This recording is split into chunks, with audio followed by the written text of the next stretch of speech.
My name is JC. I'm a senior. I'm a guard and I'm a small forward. I'm Jalen Vance and I'm a senior and I'm a shooting. I'm Taylor Reed. I'm a senior and I'm a power forward. I'm Samaya Reagan. I'm a senior and I'm a shooting guard. I'm Zaria White. I'm a senior and I'm a center. My name is Alyssa Gibson. I'm a senior and a power forward.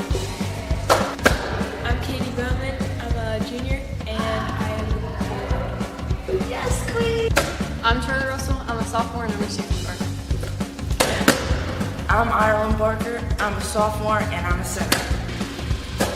I'm Trinity Russell. I'm a sophomore and I'm a point guard and shooting guard. I'm Elena Hermansheffer. I'm a freshman and I'm a small forward. I'm Paige White. I'm a freshman and I'm a guard. I'm Ivy Bigman, freshman and a small forward.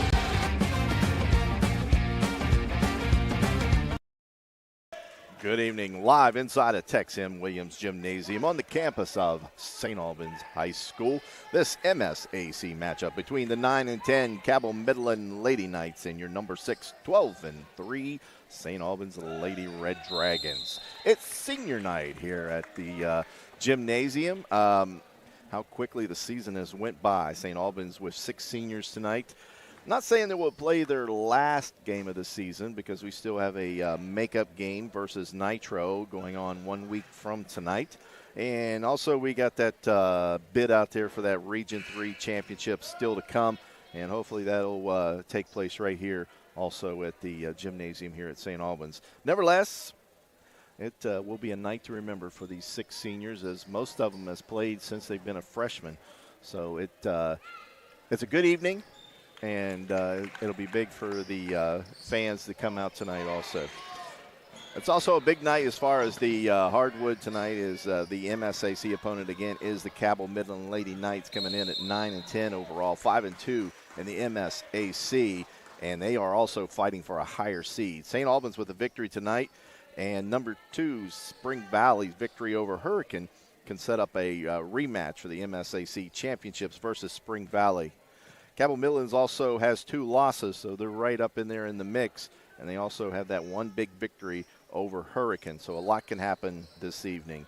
Yes, one more thing to talk about is as we move into these, talk about these seniors, J.C. Elsie, she could become a 1,000-point scorer here at St. Albans, as she is really, really close. So tonight we hope she has a good evening, and we will roll out that 1,000-point score banner and get it, well, we won't get it up on the wall, but she'll soon have one up on the wall here at St. Albans High School with several games remaining. So if you got your phone out, you got your tablet out, go ahead and, if you're out there, transfer over to the big screen TV, because it's going to be a nice game tonight. And the video production crew is locked and loaded as we're going to bring you the seniors here in just about a little over a minute as we get the JV game in progress. And as soon as this JV game progress is over, we will bring out the presentation of the seniors here tonight. We'll remind you that the producer tonight is Josh Bowman, also in assistance on camera, Luke Bowman.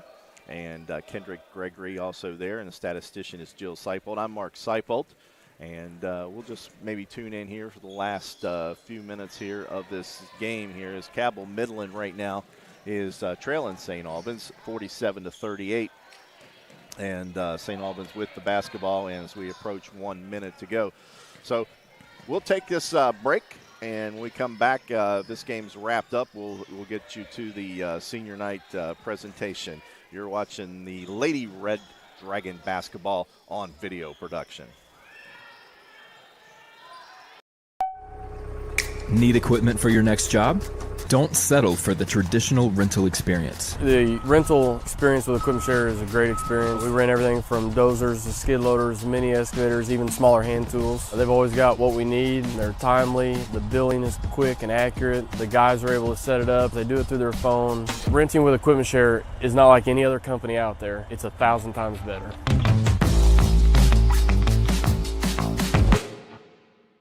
Welcome, folks, to the most mouth-watering showdown on television, the Hangry Games Ultimate Snack-Off.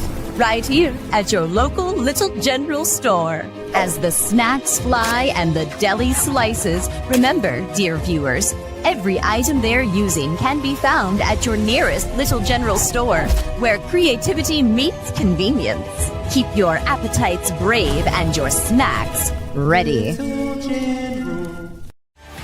At Manny Ellison Lane, it's not just business, it's personal. We care deeply about what we do. We're fully immersed in the gravity of the client's circumstance. We understand what's at stake for them. Hi, this is Patayo, and a little thing I love about the Chick-fil-A Grilled Spicy Deluxe Sandwich is that first bite. I really like the marinated chicken breast, the multi-grain brioche bun, and that creamy cilantro lime sauce. It all works beautifully together. It's just deliciousness. Real guest paid for their testimonial. Whether you're lugging the kids to practice or simply hooking a trailer on the tow hitch to haul, at Mosier Chevrolet we have exactly what you need to fit your lifestyle. Stop in and visit us along the Moses Mile in St. Albans and see if we have what fits you. Massey Power Sports is your one-stop off-road and tractor destination. We have an awesome selection of side-by-sides, ATVs, dirt bikes, tractors, and kid machines. Our machines come loaded with features the other brands don't have and will save you thousands of dollars versus the competition. Massey Power Sports offers the best prices, the best service, and the best warranties. Our locations in Beckley and Cross Lanes are here to serve you. Online at MasseyPowersports.com. Massey Power Sports. We power your work and your adventure.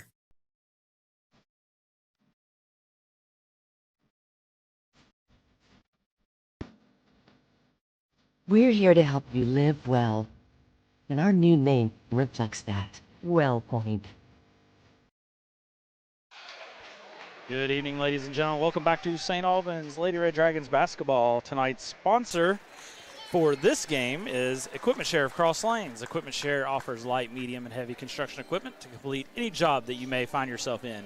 At Equipment Share, you have the option to rent or buy what you need for the next project or job site.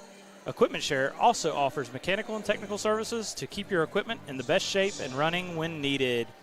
Thank you, Josh. Down here on the floor, the JV game is just concluded. It is a 48-41 victory for the St. Albans Lady Red Dragons in the JV game. Just in a few minutes, they'll be setting up here for senior night, and we will take you to that. As I mentioned, the Lady Red Dragons with 6 seniors on the team here tonight. And like I said, most of them have started as freshmen and worked their way up. And we'll get you live footage of that. Also, I want to remind you tonight, MSAC games. This is a big night in the MSAC for the girls as it kind of winds down. A lot of teams headed into some non-conference games to conclude the season. But right now tonight, Spring Valley at Hurricane, and that is our big game outside of this one here because we need Spring Valley to beat Hurricane and drop them with 3 losses.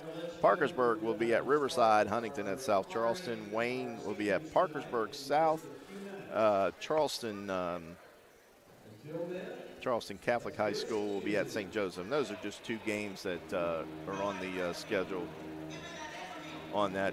Tomorrow night, Capital will be at Polka.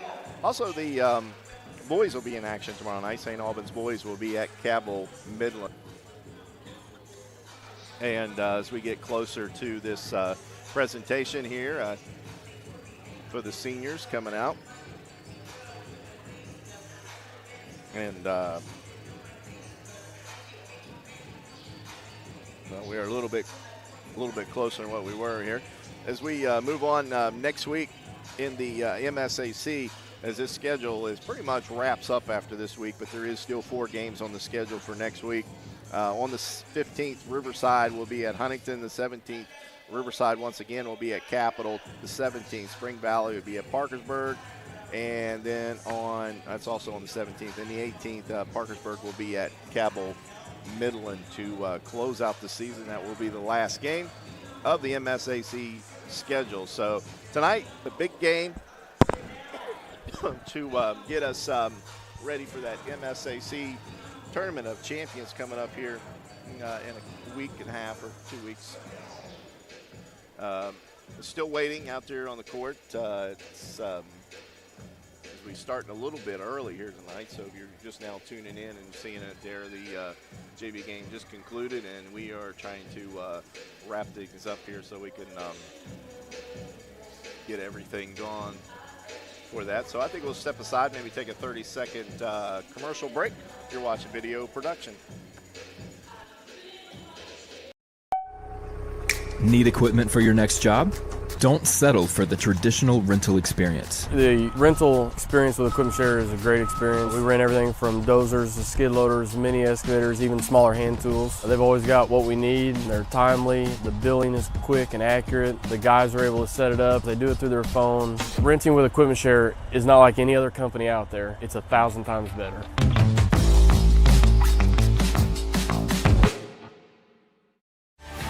At Manny Ellison Lane, it's not just business, it's personal.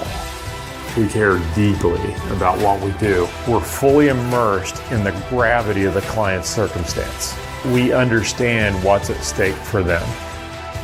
Hi, this is Patayo, and a little thing I love about the Chick-fil-A Grilled Spicy Deluxe Sandwich is that first bite. I really like the marinated chicken breast, the multi-grain brioche bun, and that creamy cilantro lime sauce. It all works beautifully together. It's just deliciousness. Real guests paid for their testimonial.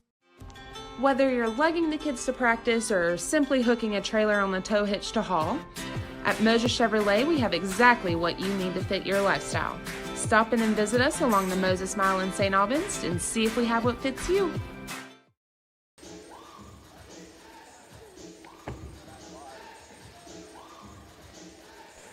Back live here at the Tex Williams Gymnasium.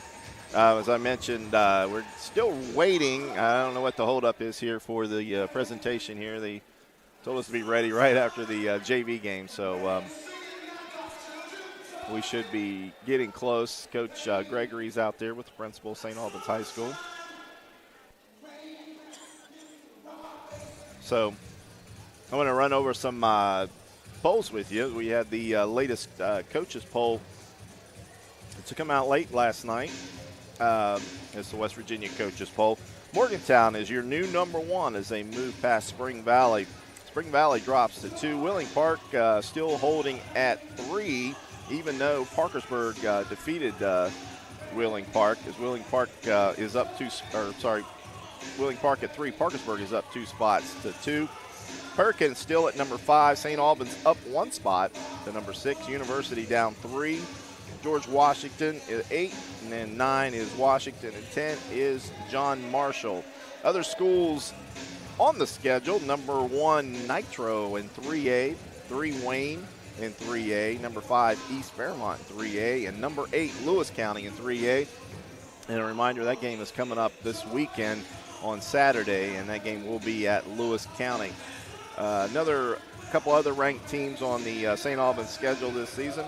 Number 7 James Monroe, they're over in 2A, and also Charleston Catholic, the last game of the season, and that will be up in Charleston, and that also a 2A team there as far as the rankings. The AP poll, pretty much the same. It's Morgantown at 1, Spring Valley 2, University 3, Parkersburg 2, Wheeling Park is at 5, Hurricanes at 6, St. Albans again at 7 in this poll. Washington, Musselman, and GW, which wasn't rated in the last AP poll, but is back in the rankings. But losing today, I'll say they'll probably drop back out of that poll on the next one. As you can see, they're bringing out the balloons. Everybody loves balloons. And so we're probably getting close.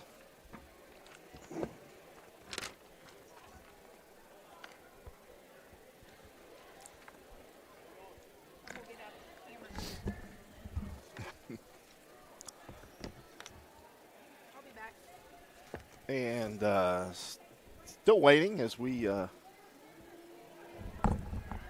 got to get everything perfect. And joining me now, Mr. Eric. Yeah, I promised to be on time, but I couldn't find a place to park. Yeah. So packed.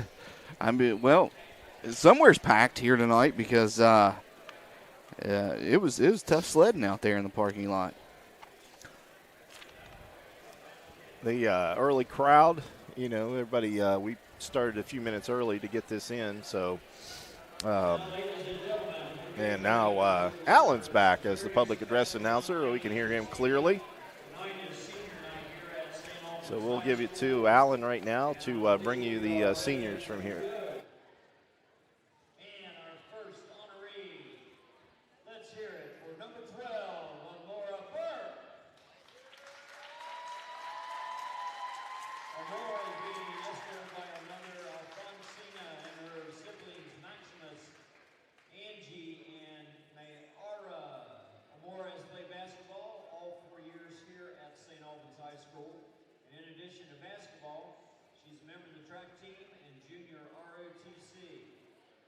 Subject is math.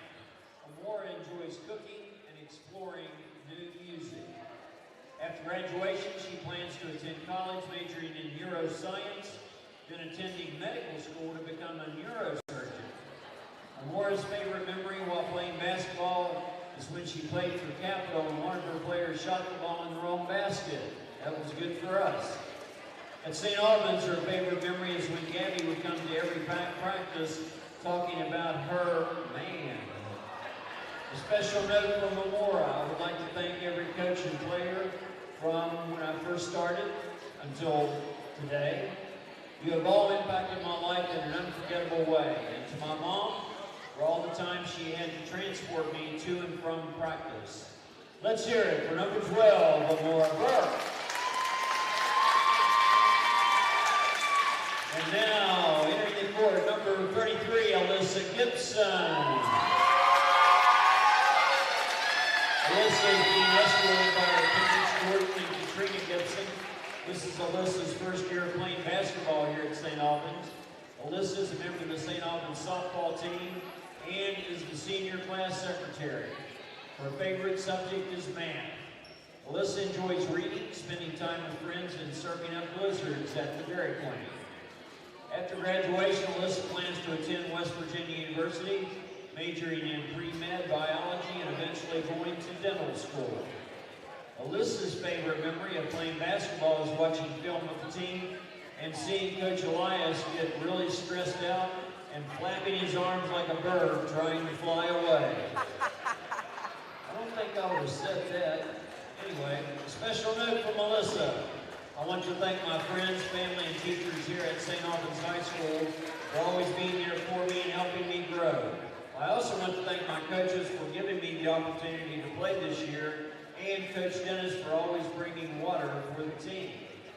Let's hear it for number 33, Alyssa Gibson.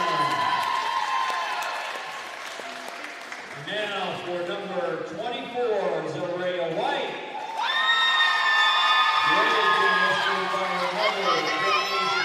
Her grandmother, Sylvia Sherrod, and sisters, Shalina Dunlap. She's played basketball here all 4 years of high school, and she also plays soccer and runs track. Her favorite subject in school is history. Her hobbies? Baking and sleeping. That's a good hobby.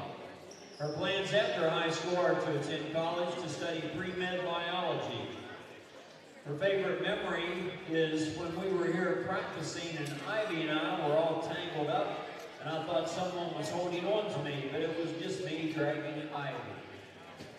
And she would like to thank Coach John for being by her side throughout these 4 years of basketball.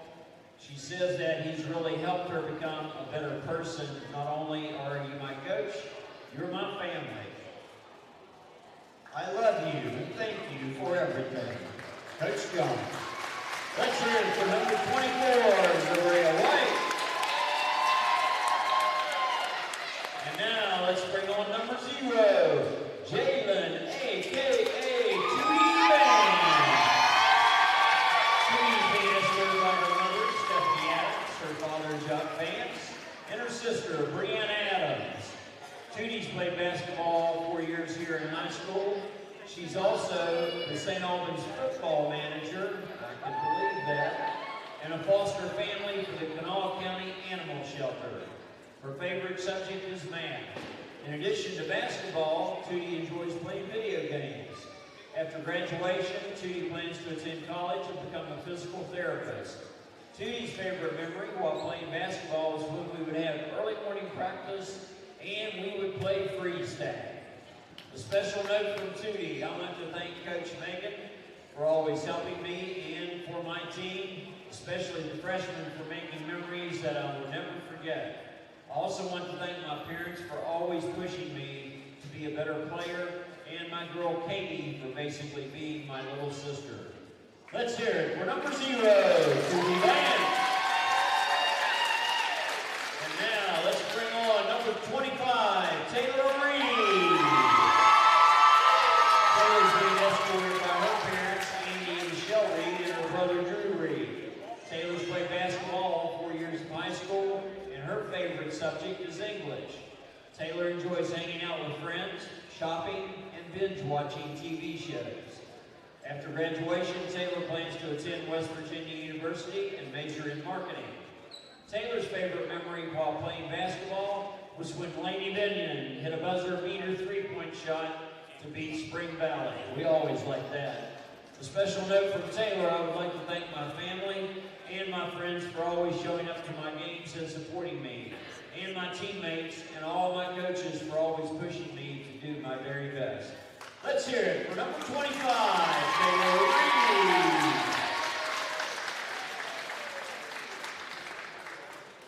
And now entering the gym, number 15, Samaya Regan. Samaya is being escorted by her mother, Susan Regan, and her grandparents, Tommy and Linda Regan, Hayden Regan, and Zayden Foster. Samaya has played basketball all 4 years here at St. Albans High School. Her favorite subject is math. After graduation, Samaya plans to attend West Virginia University, majoring in exercise physiology and becoming a physical therapist. Samaya's favorite memory while playing basketball is us beating Parkersburg in the sectional championship game during her sophomore year, cutting down the net and hosting the regional tournament here at St. Albans. A special note from Samaya. I want to thank all of my supporters like my mom. I wouldn't be here today playing the sport that I love without her. She pushes me so hard for everything I do. She's also the strongest person I know. I also want to thank my coaches for believing in me this year. One special thanks to Coach John for being by my side for the last 4 years and always listening to the new stuff going on in my life. He has been the best help for me and the girls.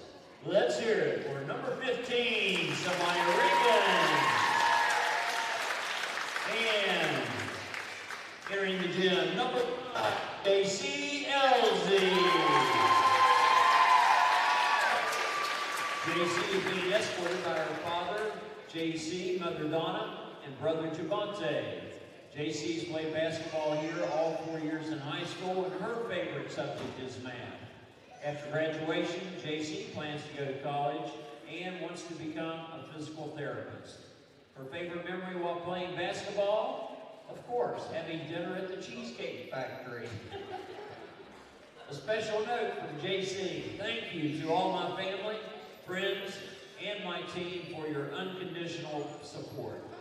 Let's hear it. Number 5, JC Elsie. That completes the introduction of our seniors. Let's hear it for all of our senior basketball players.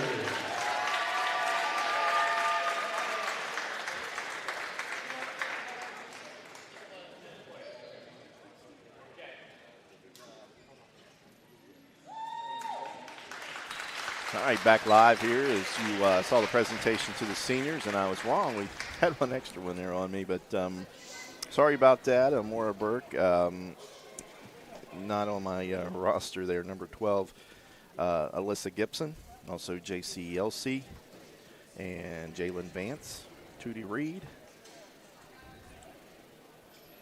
or Tootie Vance, sorry, and Taylor Reed. I get them all mixed up. And Samaya Regan, and Zaria White were your seniors out there tonight, and you get a good view of them right there. Like I said, a lot of them playing 4 years here. Nice tight bond between them all. You can see it reflects into the record this year. Only 3 losses on the season. All right, well, we'll take it to break, and when we get back, I'm sure both teams will be in the warm-up mode. And also joining me now is Eric. I didn't mention him earlier, but Eric is here. And I'm Mark, and you're watching video production.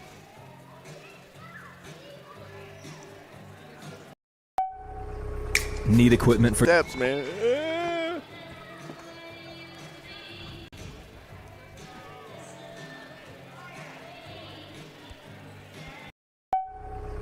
Need equipment for your next job? Don't settle for the traditional rental experience. The rental experience with Equipment Share is a great experience. We rent everything from dozers to skid loaders, mini excavators, even smaller hand tools. They've always got what we need. They're timely. The billing is quick and accurate. The guys are able to set it up. They do it through their phone. Renting with Equipment Share is not like any other company out there. It's 1,000 times better.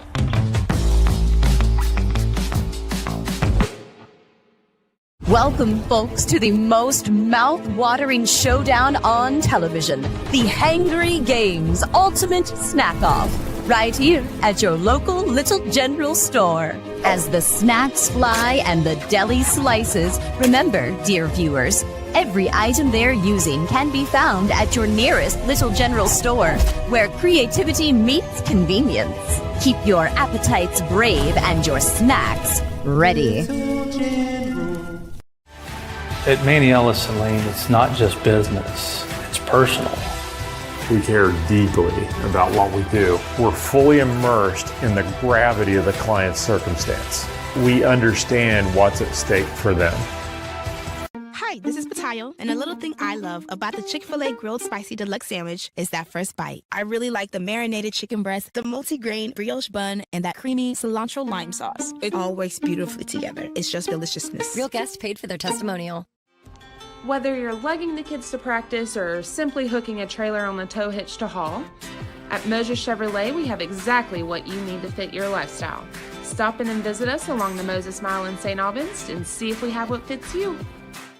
Massey Power Sports is your one-stop off-road and tractor destination. We have an awesome selection of side-by-sides, ATVs, dirt bikes, tractors, and kid machines. Our machines come loaded with features the other brands don't have and will save you thousands of dollars versus the competition. Massey Power Sports offers the best prices, the best service, and the best warranties. Our locations in Beckley and Cross Lanes are here to serve you. Online at MasseyPowersports.com. Massey Power Sports. We power your work and your adventure.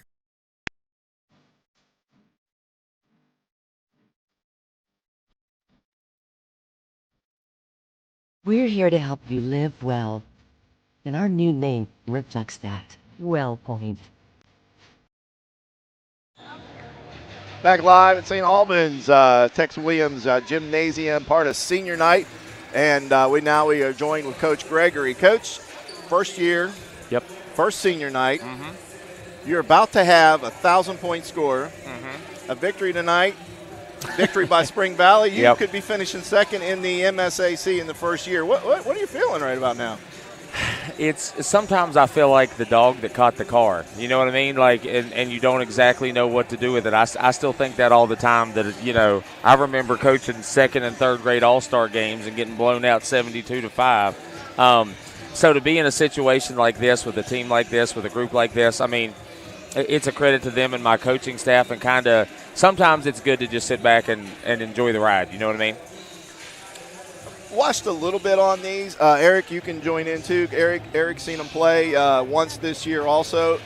They kind of mirror you guys. I mean, first-year coach, they're more of a jump shooting team. I don't think they don't have dominators inside, right. Post players.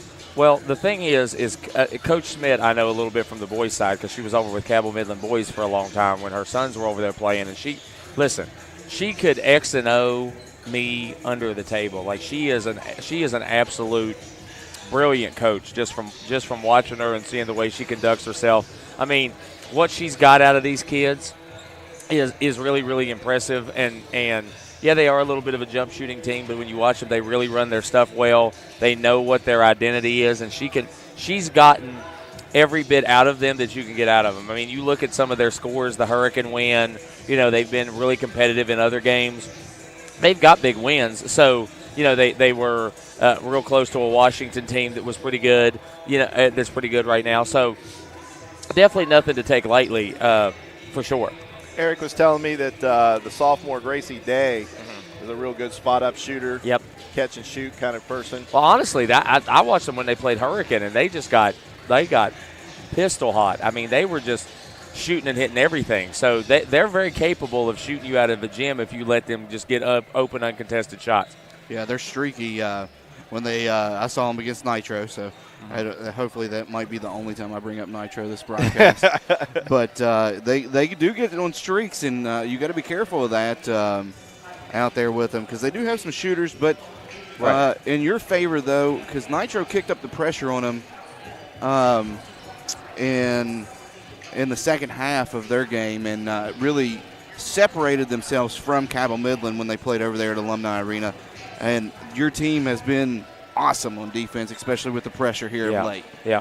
I mean that's the identity at this point. That's what's keeping us on the streak we're on, and I think we're probably around 28 points a game or whatever Mark had mentioned the last time that we were here on Monday, and we kept on that streak. That's what kept us in on Monday. Under 30 points. So if we're going to defend at that clip, I feel good about where we're at. Defensively, what do you think they'll try to do to you guys? I don't know, because she's such a good coach. I would expect. I'm sure she scouted us to death. So I'll tell you what the good thing about this game is. I will find out what a really, really good coach thinks my weakness is for sure. I could see boxing one. We prepared for boxing one. We prepared for triangle and two. We prepared for zone. We prepared for man. It's just a matter of, kind of what does coach think our weakness is. So I think this is a good game for seeing what a really, really, really good coach thinks about you. So I couldn't tell you what she'll do because I think she could throw anything at me, honestly. She played a lot of the boxing one over across the river. Right. All right, one last question. We had an injury on Monday night. Health-wise, how's your team? We're good. I mean, we're going to probably keep some eye out today, based on, we've kind of got some regional and, not that these games don't matter, but like Coach Swain always tells me, if we're going to make a Nitro reference, Coach Swain's always said, all these games are exhibition games. So, we got her with a little bit of a thing where we probably won't play her tonight. Trinity took a shot. Trinity also. took a shot, but she looks good to me. She's going to play a little bit, give it a go, and we'll see. But like I said, we're kind of in this preservation mode of staying healthy for the season. Everybody that looked at Samaya said that her knee looks like it's good, maybe just needs a little time to rest. So we're going to give her some time to rest, and we may have her back as early as next week. So. Not at full 100% health, but probably nobody is right now. And so we're going to be a little, given our record in the region and stuff like that, we're probably going to be a little overly cautious with players going forward here. No doubt. Well, Coach, go get them. Yes, let's finish out this conference schedule here this evening and get that number 2 seed. Well, here's the thing. Like I said, we're sitting Samaya a little bit today with the idea that hopefully we're in the game we want to be in on next Saturday, okay? There you go. All right, good luck, thanks, Coach. Guys. I'm ready. And as we get ready here for the pregame, Eric, since you've seen Cabell Midland, what weaknesses do you see in their team? Just not a lot of they tried to establish a inside presence against Nitro, but and that's the only game I have to reference. So I'm sorry for all the Nitro stuff, but I was there courtside watching it. They tried to establish inside presence early, and it was unsuccessful because Nitro has 2 bigs that, 3 now with Kinley Steele transferring in this year that stopped that real quick. But like I said, Cabell Midland, they can get on a streak. I mean, they were in the game to begin with at Alumni Arena a couple weeks ago when they faced Nitro. With their shooting ability, able to capitalize on those open opportunities. And their defense was really good. In that game, they held Natalie Smith to 7 points total. And she's the leading scorer for the Wildcats. Yeah. So it was more of a sophomore and an underclassman effort that they made Nitro win that game with. So they're good about taking your scores out of the game. Yeah. Team-wise, they're averaging 46.8 points a game, but the opponents are averaging 51 points a game. But you know what? These big MSAC games, they've been in it this year. And we mentioned, the coach also mentioned that they defeated Hurricane. And, Hurricane's ranked. So they can take down the big boys. I mean, there's no doubt about it. And like I said, they're fighting for a higher seed tonight also. So they're going to bring it, and they're not going to leave anything out there. And as he mentioned, this coach I think has got everything moving in the right direction. So we'll take a break, and we get back. We'll continue with some more key matchups in the game. And we'll also get you the starting lineups. As Coach mentioned, Reagan not starting. And we got Zariah White will be starting tonight for the St. Albans Lady Red Dragons on that. But we'll bring you the starting lineups here. Again, it's St. Albans Lady Red Dragons on video production. Need equipment for your next job? Don't settle for the traditional rental experience. The rental experience with Equipment Share is a great experience. We rent everything from dozers to skid loaders, mini excavators, even smaller hand tools. They've always got what we need. They're timely. The billing is quick and accurate. The guys are able to set it up. They do it through their phone. Renting with Equipment Share is not like any other company out there. It's 1,000 times better.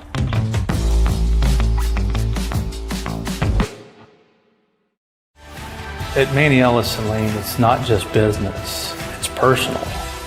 We care deeply about what we do. We're fully immersed in the gravity of the client's circumstance. We understand what's at stake for them. Hi, this is Patayo, and a little thing I love about the Chick-fil-A Grilled Spicy Deluxe Sandwich is that first bite. I really like the marinated chicken breast, the multi-grain brioche bun, and that creamy cilantro lime sauce. It all works beautifully together. It's just deliciousness. Real guests paid for their testimonial. Whether you're lugging the kids to practice or simply hooking a trailer on the tow hitch to haul, at Mosier Chevrolet we have exactly what you need to fit your lifestyle. Stop in and visit us along the Moses Mile in St. Albans and see if we have what fits you. And back live at Tex Williams Gymnasium. A couple things tonight, besides outside of senior night. As we mentioned, JCLC is on a career path of 1,000 points here this evening. And we will let you know, and I figure everybody else will let you know here once he hits that plateau. Also tonight at halftime, we'll have the chance to shoot. Hey, I brought some money for that. And Eric, he's a big-time shooter. And we won't yell air ball this time. Call it as it is. Yeah, you can't be biased without me out there shooting. I try my best. I got my work boots on though again, so. I got my work boots on. It gives him his crutch there. Also, third quarter, one of these St. Albans students here tonight will be taking home a brand new television, and that'd be worth it. I'd come out just the games, just try to have a chance to win the television. I like to see one of the guys from St. Albans win it. I think it's been all females win that TV. I guess maybe girls basketball. That's you get the girls to come, but but we've seen boys basketball players at these games, so they just come for the shot. Is that what it is? I think so. They just sneak in here for the halftime shot and don't put their name. Hey, a TV is a TV. No matter what you do with it, you can never have enough TVs, okay? That's correct. And the way they are made anymore, you always need a backup there. Yeah, you might get mad, throw your PlayStation controller through it or something. Yeah. Or you could root for the Kansas City Chiefs. And I don't know why anybody would want to do that. I'm a 49ers fan, so I didn't have a dog in the fight. Yeah, so. I know that feeling. MSAC standings in current standings coming in tonight, as we mentioned, a big night of basketball in the MSAC. Number 1 and 7-0, Spring Valley. And I mentioned again, their big game tonight against Hurricane. So become a Spring Valley fan here this evening, and hopefully we can take care of business here and move into that second speed and get that rematch. Number 2, St. Albans is tied with Hurricane at 6-2. Cabell Midland at 5-2. Parkersburg at 4-2. G-Dub 6-3. Huntington 1-6, which we just seen the other night. Capital 1-7. South Charleston 1-7. And Riverside still looking for their first win at 0-6. So big game tonight. I think crowd's looking pretty decent now. We're getting a big crowd in here. And you saw there the Dragons are out here at Tex Williams Center, or Gymnasium. I'm sorry, I keep calling it Center. You had the little mini Dragon over here dancing, greeting people as they walked in the door. And now you got the big Dragon over there. They were getting down a little bit. So yeah, it's going to be a big night. Cheerleaders are out tonight here, and we got the music man himself over there entertaining us. DJ Jazzy JC. I grew up with Josh over in South Charleston. We played bitty ball and all that stuff growing up together. Yeah. He's I've been here 3 years. He's been here all 3 years. I don't know if he was here before that, but he definitely puts on a nice show. I think he does a lot of the school dances. And all right. Here we go. We got the Dragons coming together to make one big force. If you look at your camera now, I'm trying to get the little Dragon. Where's the? Yeah, there we go. You got both Dragons. That's double Dragon power here tonight for the Lady Dragons, as they look to continue this streak they're on against the Lady Knights here of Cabell Midland, who are no slouch opponent, even though their record is not as good. But they have some ball players. They can play lights out on the offensive game. And with a new coach, it takes some time sometimes. Coach Gregory, I think, has done a fine job coming in and trying to put in a new system. Had a lot of leadership, as we just saw senior night, and 7 seniors. And, that makes a big difference when you got leadership. And, JC Elsie has just been remarkable this year. I'm sure she's going to be a candidate for Player of the Year. And it's just been amazing to watch the team grow. Some of the younger kids coming in and playing good. We've got a few freshmen that's been playing some, a couple sophomores. So, the future's there. Including, you saw leadership from one of the sophomores that last game here against Huntington, with Reagan going out with injury, and that was Trinity Austin Russell. Yes. She was out there calling shots, moving the offense and defense how she needed to, because they were trying to take Elsie out of the game. So it became the Austin Russell show there for a little bit in that game. And I think from here on out, that's going to be the key. Is somebody else stepping up, because everybody knows, there's no secret who the shooter or who the scorer is on this team. And any coach in the state of West Virginia is smart enough to know, or anybody even on the sideline smart enough to know, you got to concentrate your defense on Elsie, because you just can't let her score 29 points a night. And her season average has dropped a little bit since I started doing games with you this season. She was up around 22, 23 per game. She's down to 20, which still is pretty dang good. But, it's fell a little bit because teams have, towards the end of the season, have started to key in on her. Yeah. Well, as he mentioned the other night against Huntington, they ran that box and won. And, she was minimal the other night. I mean, they really controlled her touches, wouldn't let her drive to the basket, and, guarded the line. I mean, they didn't get the three-point shots. And I think that that was the key to that game, because with Samaya leaving the game and not scoring, that made the game closer than probably we thought to start the game. I knew it would be a nice little tussle there. It always is between Huntington, but, I think it was a little bit closer than most anticipated. Yeah. I mean, like I said earlier, Cabell Midland will clamp down on that leading scorer to hold Natalie Smith, who is another candidate for Player of the Year. I don't know if it goes by class, like AAA, it will, Quad A, and all that. Well, stuff. they'll have a I don't know about girls basketball, but I know like football and stuff will have like a Player of the Year overall. But yeah, every division of 4, 3, and 2, and 1 will have their Player of the Year. Yeah, well, Nat Smith is no slouch, and she can do it all. She can rebound. Some of the assists she's been laying out here recently have been outstanding, and you'll get to see it here soon, but in person. But to hold her to 7 points means you did your job in that game for Cabell Midland. Yeah. And they look to do that same job tonight for Elsie. And if you look out at the camera there, you can see in front of us is our sponsor tonight, and our sponsor tonight is Equipment Share. And if you're not familiar with them, they are new to the valley, and if you're familiar with Gulf Mountain Road, you can head up there. I think it was the old termite building there. You've lived here probably longer than I have, maybe, I don't know. And all right, and also Sparks Orthodontics is also a sponsor of the game. And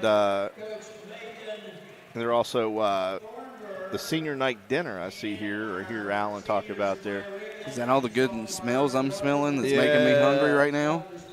And they get fed well. All right, I'm going to interject. I heard it was Cadova. All right.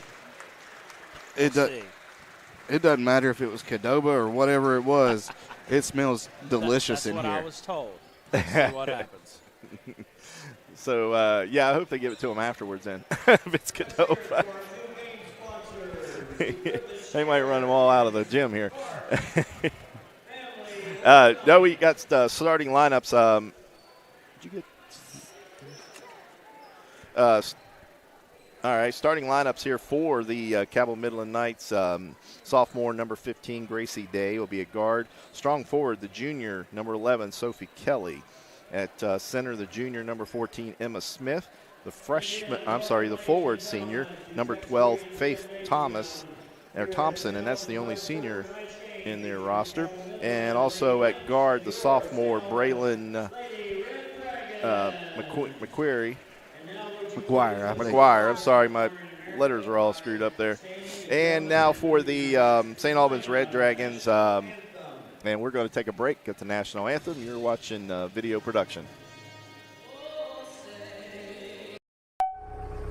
Need equipment for your next job? Don't settle for the traditional rental experience. The rental experience with Equipment Share is a great experience. We rent everything from dozers to skid loaders, mini excavators, even smaller hand tools. They've always got what we need. They're timely. The billing is quick and accurate. The guys are able to set it up. They do it through their phone. Renting with Equipment Share is not like any other company out there. It's 1,000 times better.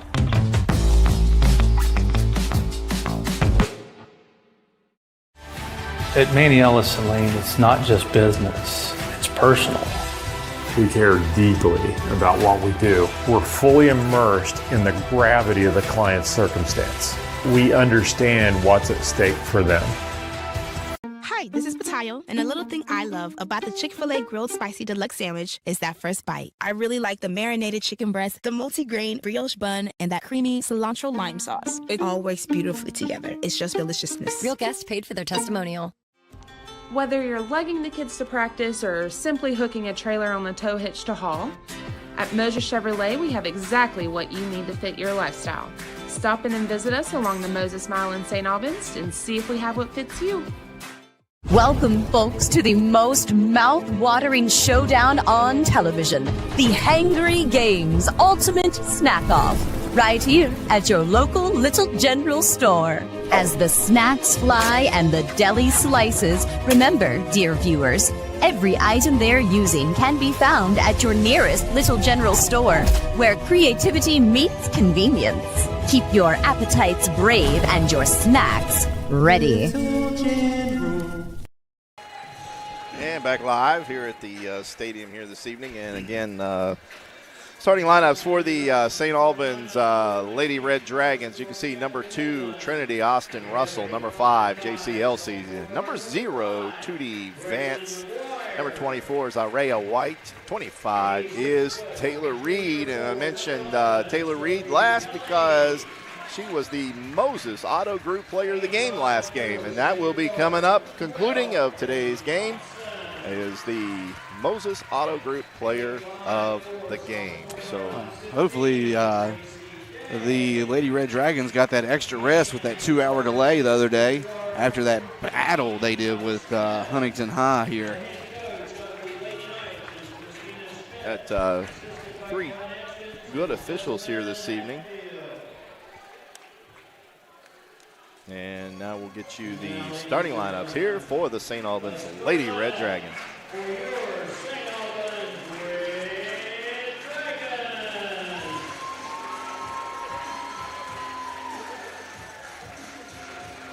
We have a 5'2" senior guard, number 0, Judy Rand.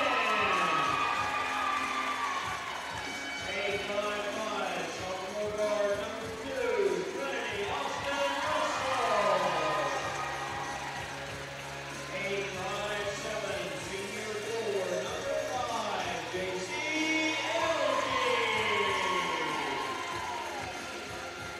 A 6-foot senior center number 24,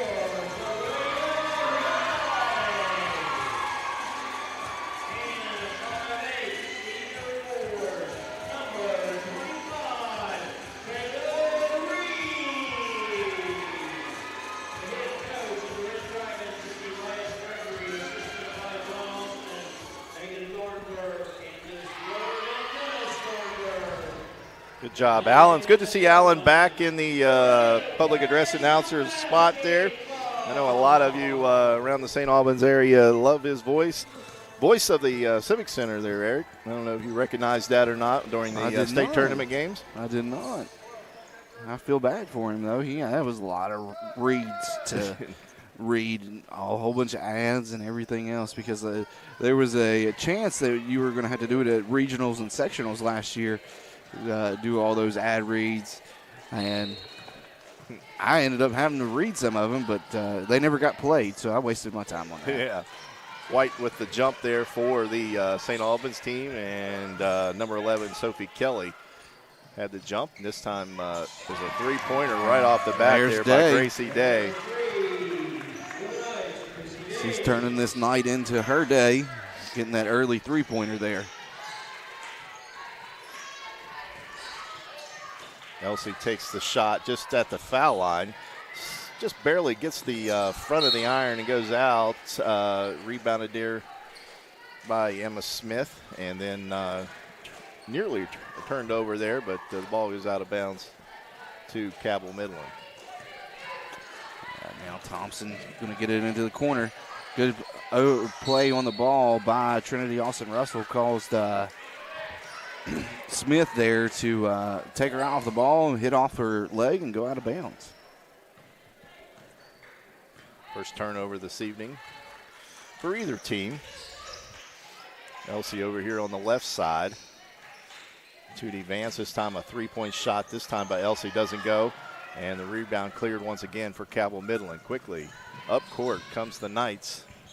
Inside Emma Smith as she kicks it back around and moves it around the perimeter to McGuire. And there's Day again. Day's shot is an air ball taken there by Elsie on the weak side.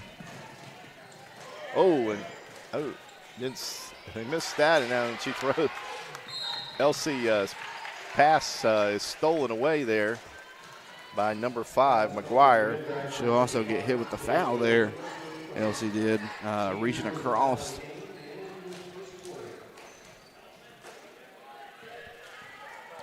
Just getting underway here. It's 3-0 Cabell Midland. Good ball movement. There another three-point shot. This one's by Emma Smith. And quickly, Cabell Midland's out to a 6-0 lead here in the first quarter. And they'll get hot. That is for sure. It's a game of streaks. Elsie into the lane, loses her footing, loses the ball for her second turnover. Picked up there by Emma Smith. And quickly down court comes Cabell Midland, and the shot there taken by Day doesn't go. Cleaned up there by Sophie Kelly on the rebound and puts it right back in. 8-0 Lady Knights. Midland has come out hot. And they always start hot. Elsie's got a nice lane, takes it and scores it. So J.C. Elsie picks up her first field goal of this evening. And you're going to have a 30-second timeout taken by Coach Gregory after that first basket for the Red Dragons there. Well, Eric, so far, Cabell Midland is showing good ball rotation. The 2 threes they had, they were wide open. They had another one by Day that she shot up an air ball, but nonetheless, she was still a wide open shot. Yeah, and And then Kelly stepped up in the paint there to get that rebound and put back. And they tried to establish that. They tried to establish the paint play and post play with Kelly when I saw him in person. Didn't go so well for him. And it looks like they're not doing it this evening so far, but they're using her as a pivot person to create those lanes to get those open outside shots. All right, here comes Cabell Midland. Up the court, it's McGuire. McGuire guarded there by Tootie Vance inside, and then kicks it back out to Day. And that's right on cue of what I was saying. Pass inside there to Sophie Kelly. Sophie kicks it right back out, and Day with the wide open three. Trinity Austin with the shot, hits off the back of the iron, and rebound cleared there by Cabell Midland's number 12, Faith Thompson. Quickly running down the court is another shot there by Day. Doesn't go. Rebound by Charlie Russell that just checked into the game.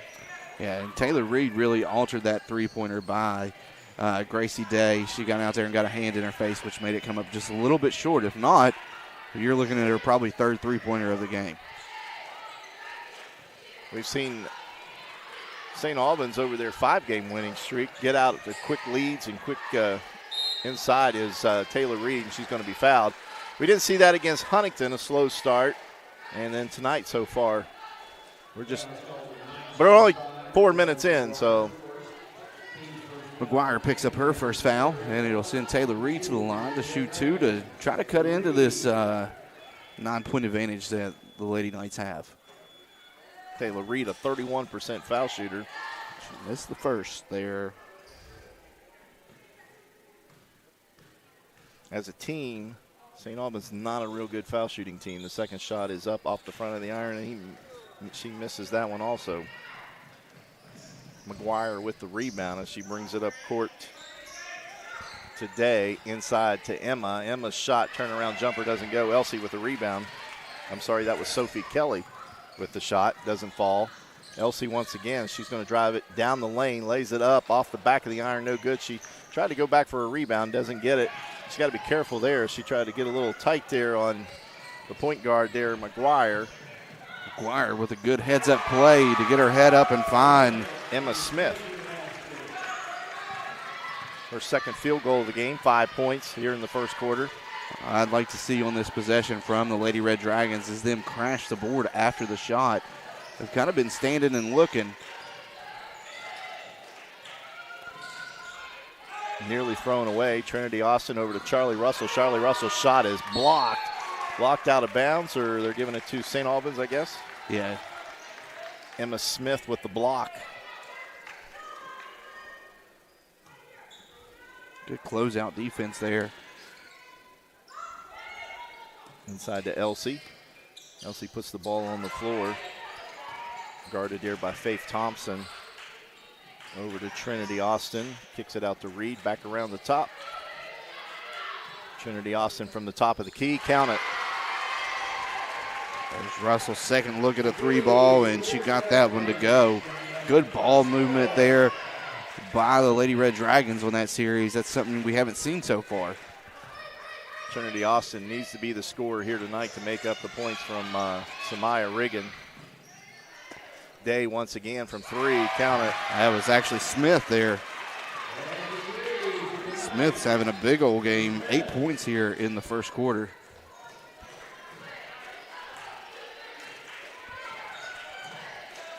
Elsie with the basketball. Got the screen there by Reed. Didn't use it. This time a little pick and roll there as Elsie goes into the lane and comes up short. Now she's going to pick up her second foul. And that's just a frustration foul right there. That's all that is. And frustration and maybe trying to do too much. Yeah, and she's got to calm down and just let the game come to her. They're going to try to take her out of the game, and they're playing a 2-3 zone right now, and it's given all kinds of trouble. I mean, Midland has come out here with a game plan to shut this offense down, and so far it's working, up 11. She goes to the sidelines. Elena Hermendorfer into the game. Also into the game is Ireland Barker for St. Albans. Now we got a hold up front. That's Hermensdorfer with the hold. That is the third team foul on St. Albans. Elena's first.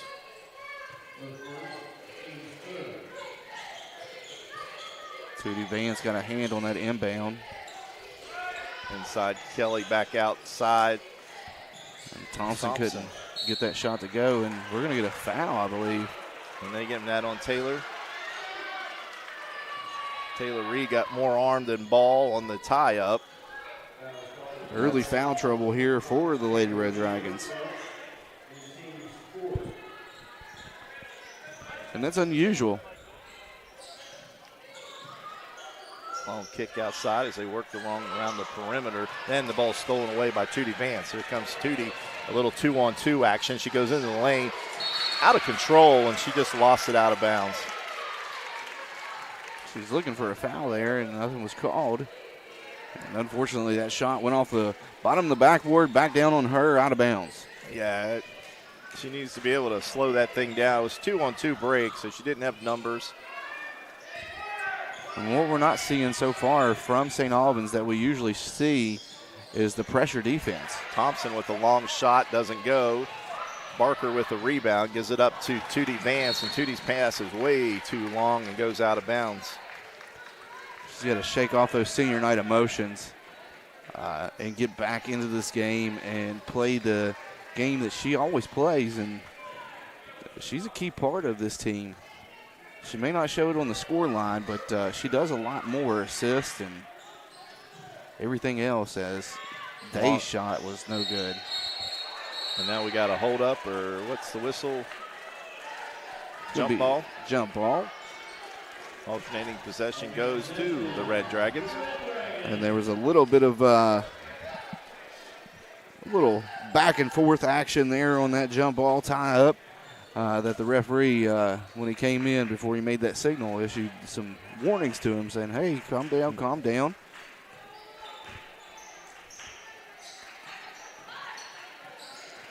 Inside to Barker, she kicks it back out to Vance. Vance's three doesn't go. Rebound, Taylor Reed way too strong on the board. She gets her own rebound, gives it to Vance, back out to Trinity. Trinity's shot's good. Trinity's second three of the first quarter.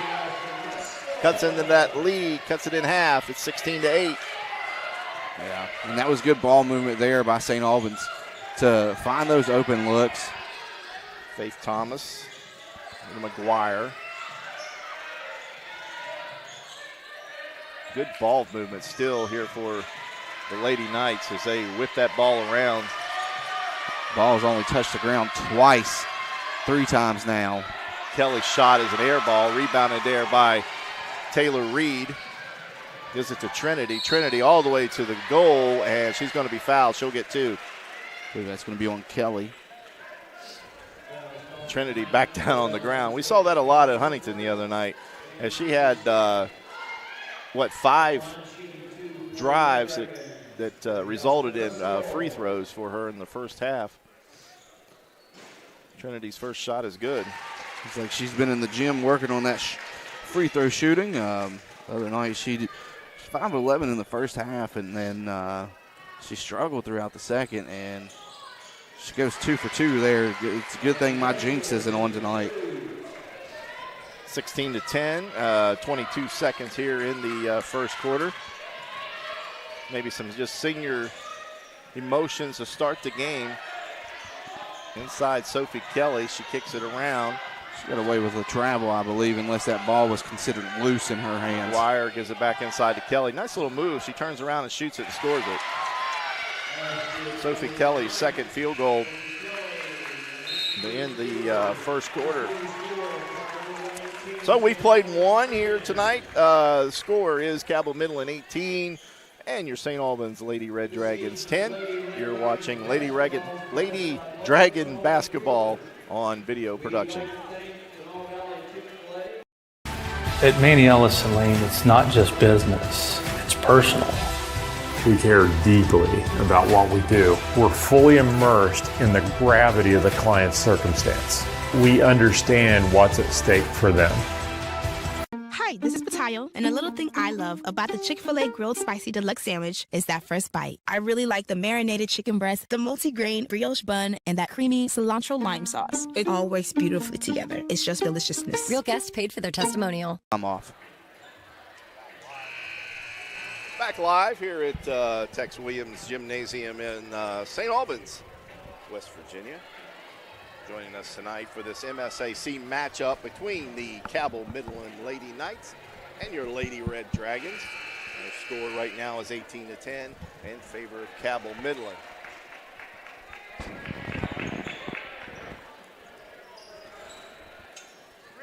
Yeah, it was Midland coming out hot there, Mark. Yes. I believe 4 threes. They fired up a couple more, but they didn't go. Emma Smith with 2 and Gracie Day with 2. And Emma Smith, leading scorer for the Lady Knights with 8.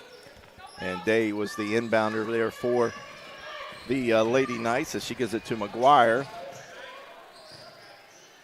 Inside. Another shot there by Sophie Kelly. Kelly having a big game with 6 so far here. She's good in that mid-range area. It's a lead up by 10 now. Let's see if Trinity Austin here maybe puts the ball on the floor and takes it to the hoop as we get ready to start this second half. No Elsie out there to start the second half, so he's protecting her with 2 fouls. Yeah. Binion's out there, though. Another young player for St. Albans. Get a loose ball tie up. It should be in possession favor of the Lady Red Dragons. And Taylor Reed looks a little frustrated in there tonight. I don't know. She had a big battle the other night with the Huntington girl. And I don't know if Kelly's on her defensively, but that might be causing some issues too. Trinity Austin Russell again from 3. She used the glass, but it counts. She kissed it off the glass. She didn't use it. She went like that right off the glass. Sound effects and all. McGuire with the basketball. Got the lead to 7. Gracie Day. Guarded tough by Trinity Austin Russell. This time, a nice block by Taylor Reed, but Sophie Kelly, I think, is going to go to the line for 2 shots. I don't know who they got on the foul, and they're going to give that to Reed. Reed the other night, the Moses Auto Group player of the game. I think she ended up with 5 blocks in that game.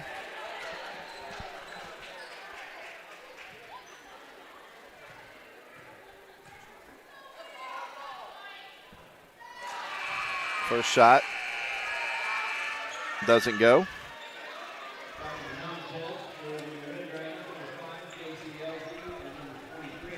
And now we get J.C. Elsie coming in here in the second quarter. And is it Ireland Parker or Barker? Barker. Second shot is good.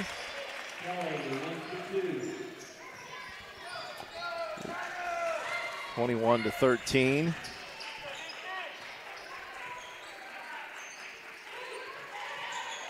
As you mentioned, Elsie and Barker into the game for St. Albans now. Trinity Austin Russell gets a nice screen there by Binion, and she drives into the paint and scores it. She's got 13 in the game now. This might be one of those nights where she just puts the team on her back and goes. And now you see the pressure from St. Albans as McGuire got away with a little bit of elbow. And I think we're going to give this one to Cabell Midland. Looks like there was a chance that it rolled off of the chest there of number 14, Emma Smith, but the official gives it back to him.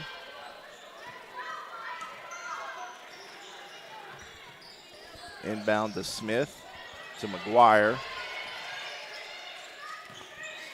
And this is something unusual for the Midland offense, is putting that ball on the floor. They don't usually do that. They haven't done it so far. And now we got a foul underneath. Tootie Vance gets hit with a foul. Tootie's so small, and she gets in there underneath the bigs. And sometimes you kind of lose track where she's at. Inbounds pass is good. Number 14, Emma Smith.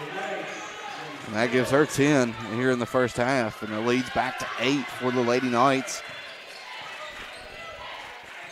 Something the Lady Red Dragons aren't used to dealing with, playing from behind. Trinity Austin Russell once again takes the shot, doesn't go. Binion with the rebound, and she's going to go to the line for 2 shots. Nice offensive rebound there. And she draws that foul on Kelly, and that's her second. And I believe, let me check my stats here.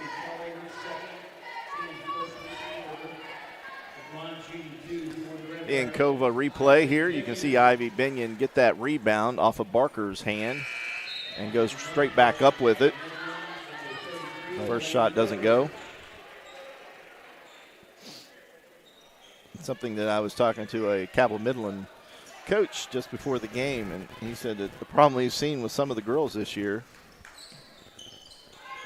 is, and the second shot doesn't go, is girls get the rebound and they don't go right back up with it. They bring the ball to the floor. Elsie gets the rebound. Elsie with her only 2 points so far here in the game. Now she has a chance to pick up 2 more here at the free throw line. And McGuire picks up her second foul. I was looking back at the Nitro game as Elsie gets the home roll there. Charlie Russell's going to check back in for Binion, but I was looking back at my stats from the last time I saw Midland play, and Kelly got into early foul trouble in that game. She ended the game with 4, so somehow she managed to stay in the game. But she's already got 2 here. So that's something to keep an eye on. Second shot is good. Good opportunity right now for St. Albans to get back in the game with her sitting on the bench.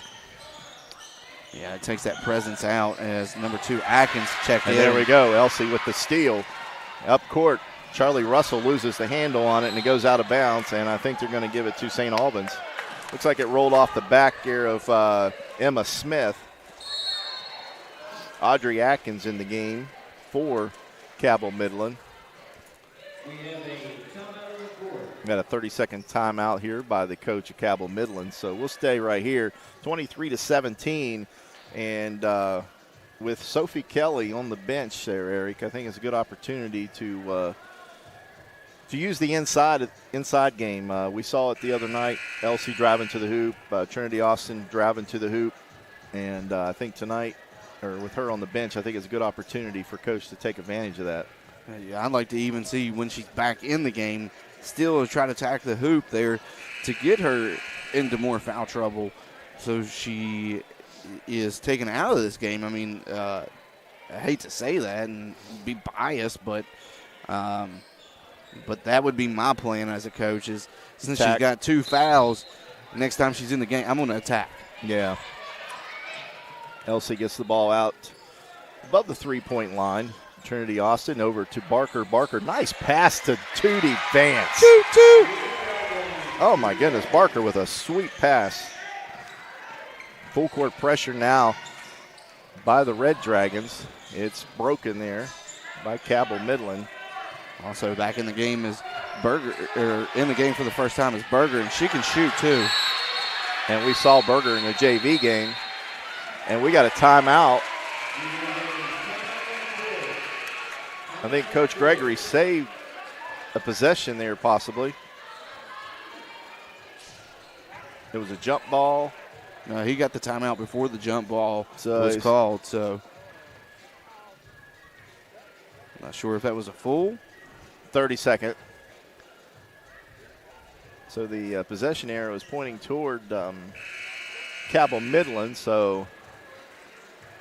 But it should be SA's ball coming back out because he was able to get that timeout right before the tie-up. So good heads-up call there by Elias Gregory. And, you know, we always don't talk great about him, but, you know. Yeah, that was a great timeout there. 19-23 And saved his team a possession. St. Albans trying to get back into this game here. Chance to get down to a one-possession game here on that fast start. Inside pass to Reed, or from Reed to Elsie. Broken up and knocked out of bounds off of St. Albans. His last touch by Reed. It's her and Berger were down there battling for that ball. Full court pressure again by St. Albans. A nice trap there in the corner. And, nearly stolen away there by Tootie Vance and JC as they verged on that ball. Elsie originally got that tip right there that caused the loose ball and just too close to the sideline. Berger with the basketball. And this pressure should cause a little bit of chaos on Midland. And you're seeing it right there. The pressure is. We're not seeing that crisp passing. Elsie all the way to the hoop, and we're going to get a block foul. Good call. I thought maybe he was going to set up for the charge, but she doesn't. She didn't get back, didn't get her squared up. The Encova Insurance instant replay, as you can see, and we're a little late on that coverage there, but as you can see, telling you that producer up there. So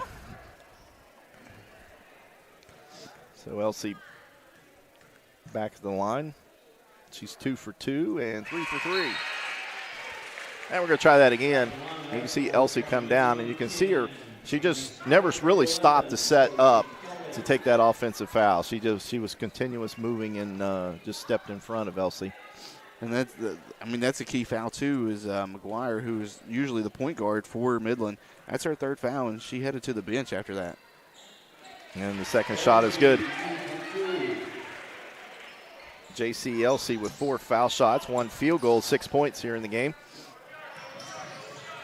And number 12, Faith Thompson with it. Kicks it inside as we see Sophie Kelly back in the game. Inside shot taken there by Moore, doesn't go. Outside shot taken by Gracie Day, and that one does. That's her third three-pointer of the game. Second opportunities there. The first shot, no one boxed out. And that's where you can't force that pass. Go closer and get them to leave their feet and drop that bounce pass to the corner. They were playing that. Tootie Vance all over Gracie Day, and they're going to give her with a foul. And she's using that forearm, and that's what they get her with. Second foul. Team fouls for this quarter are even at 3. Faith Thomas gives it to Sophie Kelly. Her shot's long. Elsie with the rebound. Elsie stops, gives it to Vance. Vance is tripped, but she gets the ball over. I don't know if that was a pass or just Trinity Austin just being in the right place at the right time there. I'm going to give her the assist. And Austin Russell picks up a foul, trying to overplay that ball there. Got there a little bit too late. 14 fouls on the Lady Red Dragons. They're going to have to be careful, or they're going to be sending the Lady Knights to the line the rest of the quarter with 3:08 left.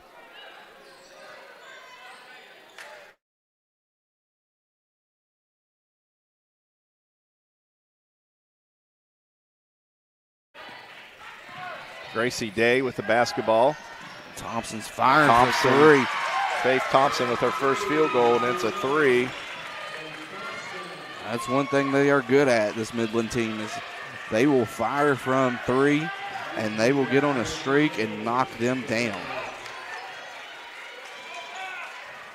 Elsie inside against Kelly, but she kicks it back out to Trinity Austin, and she takes the shot, and this one's going to stay with St. Albans.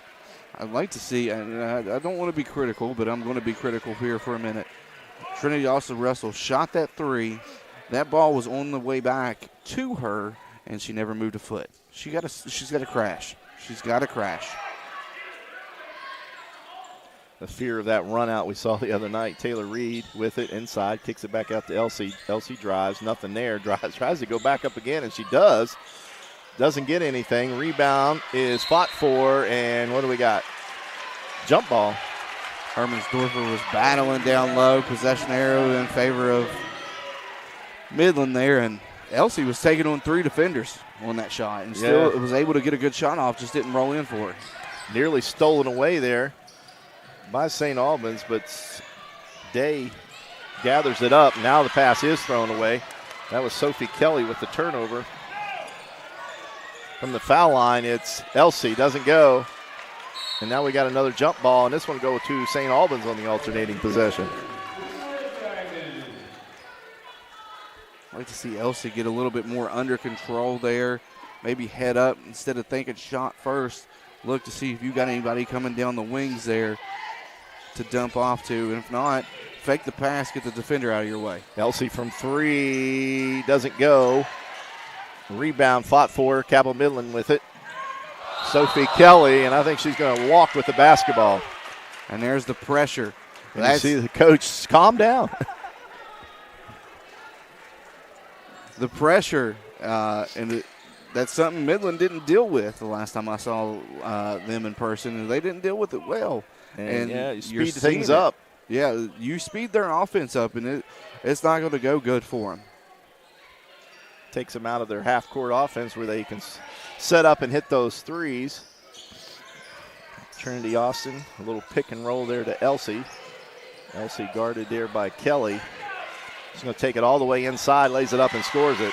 And that's only the second from the floor for Elsie this game. The rest of the points are coming from the free throw line. 8 points, and the ball stolen away there by St. Albans. Hermandorfer, she gets it to Trinity, doesn't go. Follow-up. Hermandorfer makes the follow-up. 29-27, minute 13 left here. Emma Smith drives down the lane and loses it. And I think is what you said, Eric. St. Albans has sped them up. Now they're all out of sync. And it was a great play there by Taylor Reed to get the block, and then it went back to Smith's body and went out of bounds. Well, we got under a minute, and we got a 2-point game. The fast start by the Lady Knights. We got Thompson playing on up top, actually. I didn't know if they were going to be in a man or they went back to the zone, though. Looks like St. Albans looking for that last shot, maybe go to the locker room tied or a 1-point lead. Elsie with it. She's going to roll through the foul line, kicks out. Shot taken by Hermansdorfer, and she ties the game up at 29. But that's the key to success right now for the Lady Red Dragons as they get the Knights get on a run out and can't make that shot attempt, and it's last touch by Trinity Austin Russell. But the shot there taken by number 10, Smith.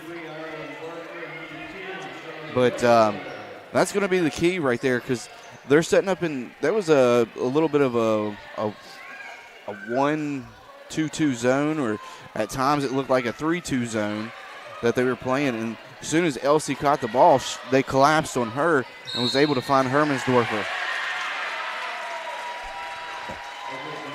Look at this play as you see Smith drive. The backside rebound by Trinity Austin.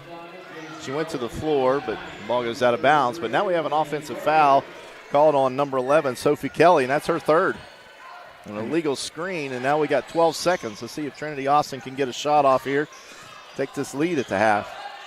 And that's that frustration setting in. 4 seconds. I don't think they're going to get a shot. Doesn't come, and that's, they get the whistle for the end of the quarter or the foul. I believe it's just going to be end of the quarter there, but Coach Gregory's wanting to discuss it there. He's coming across the court, just making sure.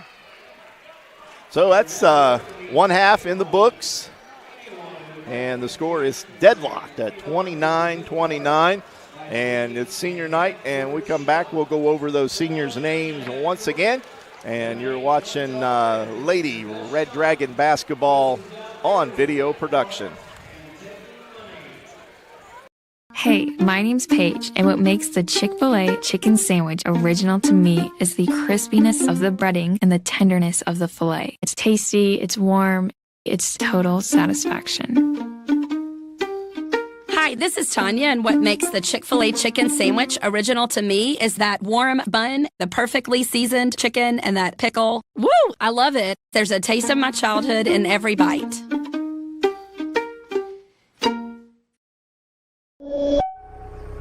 Need equipment for your next job?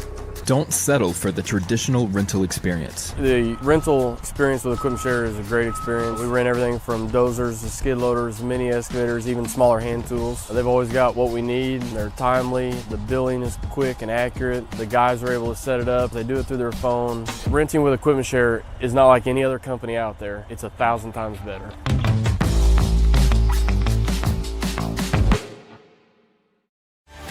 At Manny Ellison Lane, it's not just business, it's personal. We care deeply about what we do. We're fully immersed in the gravity of the client's circumstance. We understand what's at stake for them. Whether you're lugging the kids to practice or simply hooking a trailer on the tow hitch to haul, at Mosier Chevrolet we have exactly what you need to fit your lifestyle. Stop in and visit us along the Moses Mile in St. Albans and see if we have what fits you.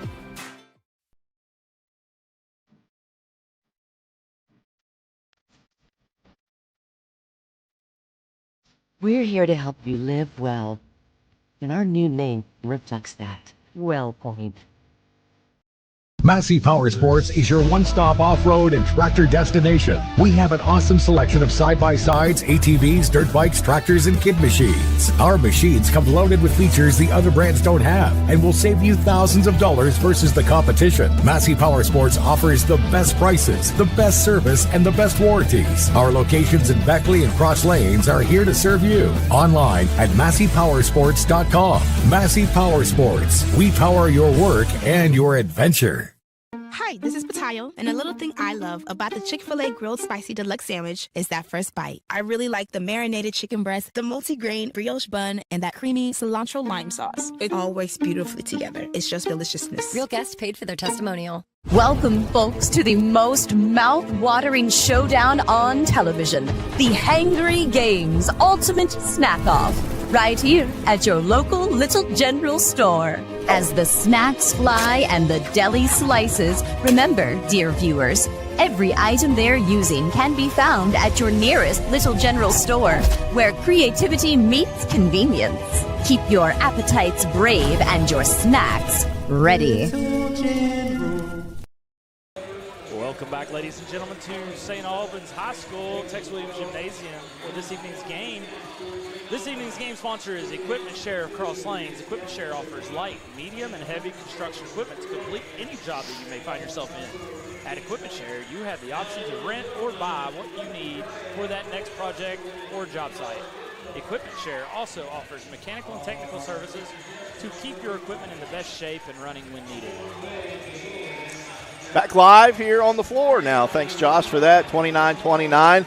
And tradition here, as we mentioned, the half-court shot. I don't know if you saw this or not, Eric. There was a college student in the University of Massachusetts. He had an opportunity to win $10,000. He was selected. He had to shoot a foul shot, three-point shot, and a half-court shot within, I don't know how many seconds it was. Well, we did it.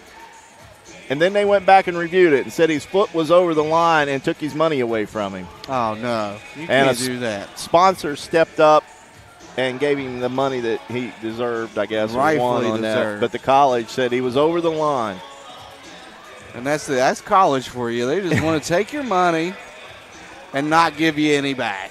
That's why NIL is a thing these days. I just thought that was interesting. Statistically here in the first half. Did you see, though, the guy who made, I can't remember if it was the putt all the way across the court or he made it like a half-court shot to win like free like lifetime pizza or something at one of the colleges. I didn't see that. Oh, he made it, and he absolutely, the place went wild. Oh, man. Free food, though. I mean, I'd go wild for that. Oh, man, that was the best shot of the night. Yeah, You know, I mean, I don't know if anybody ever hits those shots and don't step across the line. I mean, every one I've ever seen. So, anyway, scores for the Cabell Midland Knights here at the first half. Emma Smith leads all scoring with 10 points for Cabell Midland. Gracie Day with 9. And Gracie with those 3 3-pointers, as you mentioned in the outcast of the pregame, you said that she can really shoot those threes. Sophie Kelly, the inside presence, but with 3 fouls. We'll see what Coach does coming out in the second half, see if he tries to attack her early. 2 different teams with her not on the floor. Yeah. Well, and then you also got McGuire, who is the usual point guard for the Lady Knights, who's got 3 fouls as well. And, you know, some of those are frustration fouls because when that pace picks up, it frustrates the Lady Knights. Yeah, and you saw it. I mean, they went from the first quarter having their way with the passing around the perimeter. They got shots, and once the press started, and and Tootie got into their head out there, it was a little different. Somebody made it. I missed it. It's the young man with the faux hawk with the curls on top right there. All right. And also Faith Thompson with 3 points.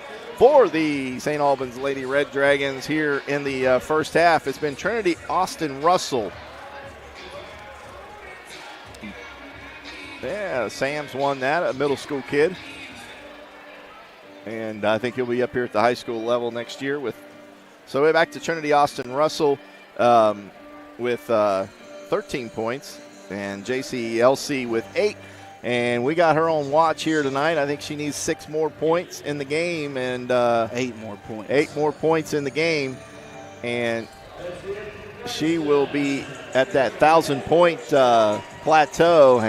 And you know, look up on the wall there. You got the 1,000-point scorer there, and I don't know if those are all boys' names on that or not. I think they are. I don't know if they have a girls' banner up here. I see one over there. We see some names on there, and your eyesight's probably better than mine. It's right above the scoreboard there. But it looks like there's 7 names on there, so after tonight or any time in the next 4 games, JC Elsie will be added to that banner up there. Also, I know a couple of those fellows up there on that list. Adam Williams. Adam Fletcher.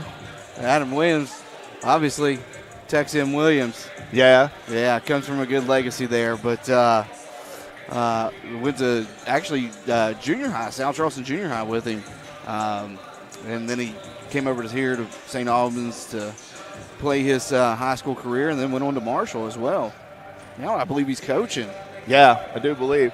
Elena Hermendorfer with 4 points in the first half, and Jalen Vance with 2 points in the first half. So we are deadlocked at 29 points, and don't have any scores for that Spring Valley game. Probably be ending about the same time as this one. All you got to do is ask. Maybe I can find it for us here.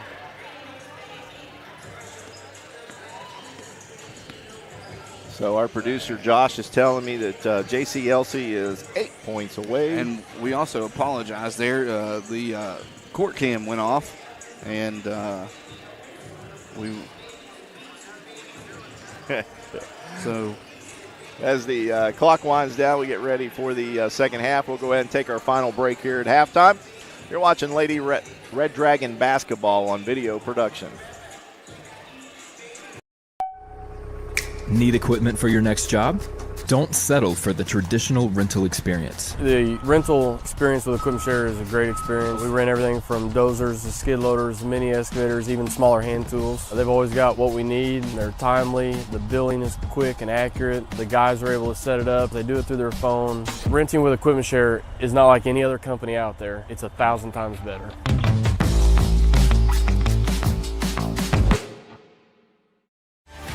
At Manny Ellison Lane, it's not just business, it's personal.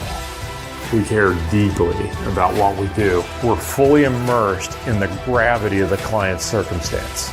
We understand what's at stake for them.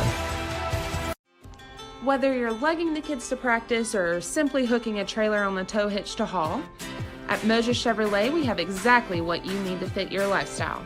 Stop in and visit us along the Moses Mile in St. Albans and see if we have what fits you. Hi, this is Patayo, and a little thing I love about the Chick-fil-A Grilled Spicy Deluxe Sandwich is that first bite. I really like the marinated chicken breast, the multi-grain brioche bun, and that creamy cilantro lime sauce. It all works beautifully together. It's just deliciousness. Real guests paid for their testimonial.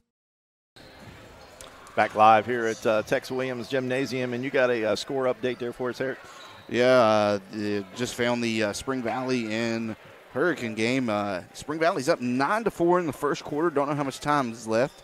They don't have the time up there, but we'll have you updates the rest of the evening since we found it. All right, Cabell Midland will inbounds. Inbounds the basketball. It's Gracie Day, and she gives it to McGuire. And this is what Midland wants to do. They want to be in their set, their half-court set. And that ball was tipped again by Trinity Austin Russell, and we've seen that many a time. She gives the ball off to Elsie. Elsie, layup is good. 6 points. Nearly stolen away. Thompson gave that up to get it into the post. And Sophie Kelly picks up the basket, and she will go to the line for the extra.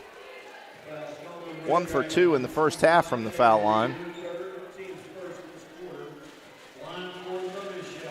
And she'll see if she can get that lead back, as St. Albans is yet to lead in this game. Shot goes through, 32-31.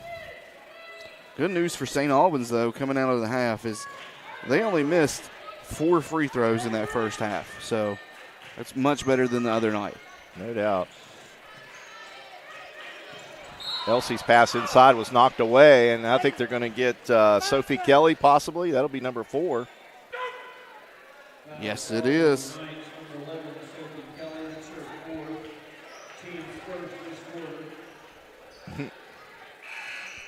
So substitution coming in for Cabell Midland. That's number 10, Cammie Smith. And that's what you wanted to do as St. Albans. You wanted to attack Kelly, especially if they put her back in the game to get her out of the game. Elsie there at the foul line, being guarded there by Thompson. Inside to Elsie. She turns, goes up strong, gets the roll. I think Elias has a game plan because give it to Elsie. And Taylor Reed with the steal, but it goes out of bounds off of Tootie Vance. Taylor putting her body on the line. What do they do? Okay, the referee gave it to St. Albans, but that was quite obviously off of Tootie Vance. She was the only one in the vicinity. And you can hear the Midland fans coming unglued beside me here. Yeah. McGuire to inbound the basketball. Nice curl there by Day. Kicks it out to Thompson. Shoots up an air ball and goes out of bounds to St. Albans. Faith Thompson with a 3, but it was nothing but air. Also, first lead of the game for St. Albans, 33-32. And that's something we haven't said in a while is first lead of the game, because usually they're out to a hot start. Tootie Vance from 3. She shoots up an air ball, just like we saw down on the other end. I had one loaded up for her right there. I was going to give her the big toot on that one. She got a small one earlier when she made the basket, but it was only a 2-pointer on the inside. Full court pressure there by St. Albans. Now the double team nearly stolen away by Trinity Austin as she gets back. Man, she is Gracie Day. She's fast. She got down there and quick. There's a travel as she drug her foot forward. Stepped forward with one and drug the other. And that's that pressure. And the referee right on top of that. That pressure is causing all kinds of issues. Berger back in the game here for Cabell Midland. We saw her in the first half.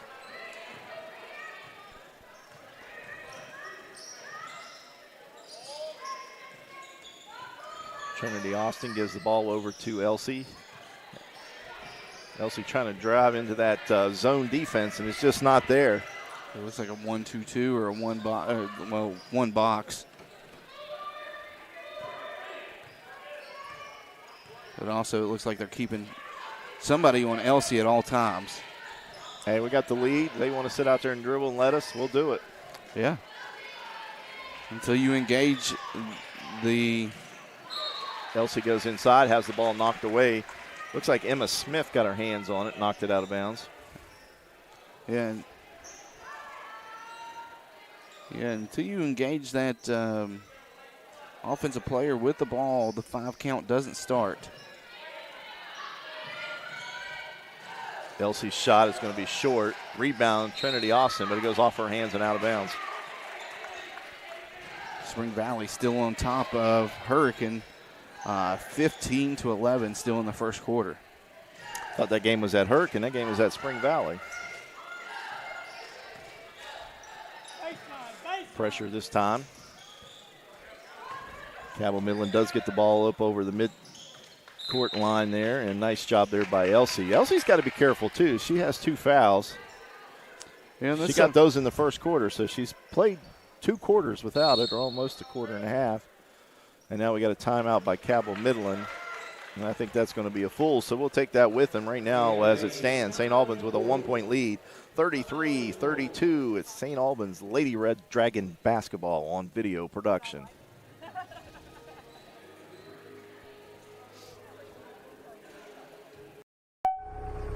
Need equipment for your next job?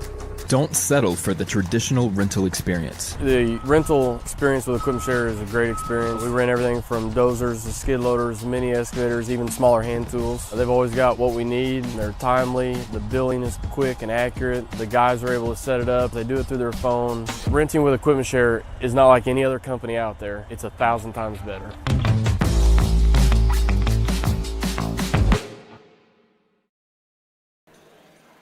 And back live, 33-32 is the score. As something magical might happen here in the next 5 minutes. Elsie's 4 points away from 1,000, and that's a big mark in a career. It is. Like I said, she's a 4-year starter, I do believe, here at St. Albans, and well-deserved.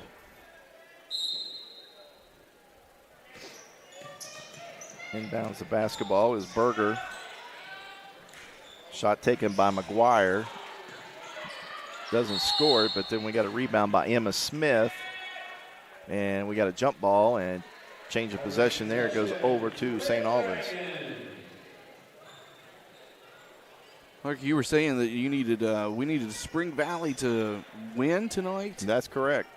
We need them to win in order to lock up that second seed. We need a victory also. Yes.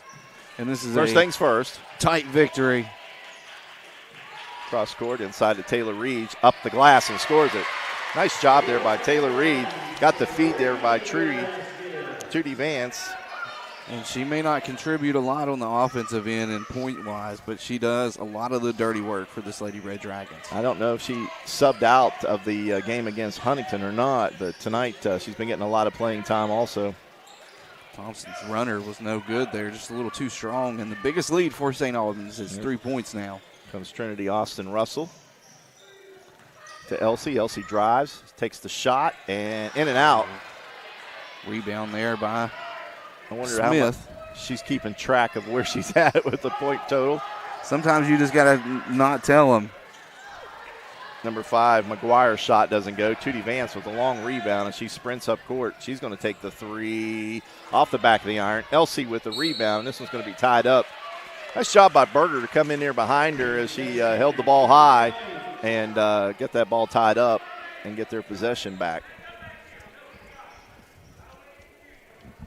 Yeah, I'm sure the coach of Cabell Midland is, looking at some of these younger players and seeing the hustle they put in to keep building this program. Not that they're any slouch of an opponent now, but Well, Gracie Day's been kind of quiet so far here. She got 9 quick points in the game, but rather quiet. Stolen away by Elsie. Elsie all the way to the hole and lays it up and scores it. 2 points away.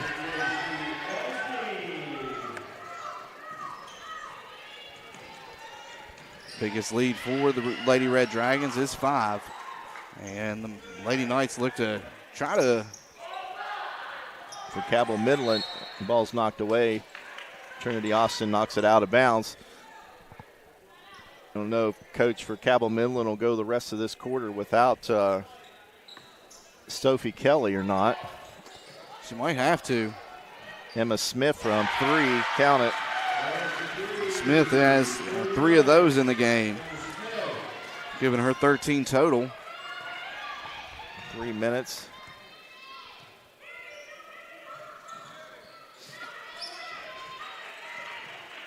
Inside at the foul line, it's Elsie. Elsie is tripped up. The ball goes out of bounds. She loses it. Kind of split that double team and got her feet tangled up, and the ball goes out of bounds. That's where you like to see her get her head up right there and put a pivot, because she ran right into that double team. I wish I had a telestrator that I could show you. Start drawing on there.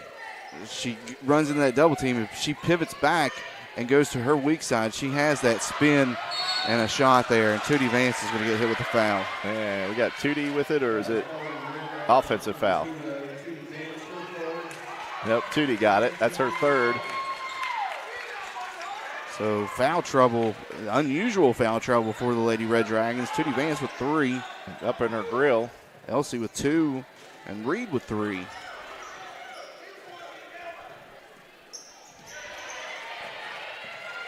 McGuire with it. She gets into that team. Nice pass up court. The double team came out, left somebody open, and that somebody that was open was Gracie Day. Gets the 2-point goal, and we're tied again at 37. It's like every time St. Albans pulls back close. Pass for Tootie Vance is way too tall. She tried to save it, and then Gracie Day misses the shot. Trinity this time. Shot doesn't fall. And then back on offense again is Cabell Midland. Day's got the look at the jumper, but it's no good. Day is going to be, you couldn't tell if she was pushed out of bounds or just out of bounds. Taylor Reed and her were tied up. Taylor had a hand on the ball, stepped on that line, and that's why the possession still stays here. Inbounds pass goes to Smith. Number 14, Smith. She lays it in. Now Cabell Midland takes a 2-point lead. Back and forth action here as Smith starts to heat up again for the Lady Knights. And St. Albans is letting them get back into their offensive sets, and that's been the difference. Tootie Vance is going to take that drive, and now she's going to travel. I think Tootie Vance is just trying to do too much right now for St. Albans. And you see the effects without Riggin in there, who averages 15 points per game for the Lady Red Dragons. As she rests and recovers, but you see it. Oh, we got a screen, and Cabell Midland girl is down hurt. Tootie Vance gets the steal, misses the shot, and now she's going to be fouled, and now we got player down as Emma Smith as she collided with a St. Albans player, and I don't know if she collided with Tootie or. Not sure either. But on that play right there, and that goes back to what you were saying about Tootie. She's trying to do too much. I mean, she had Elsie right there on the other block. Could have gave it up to her, but forced up the shot. She drew the foul, though, so there's one positive.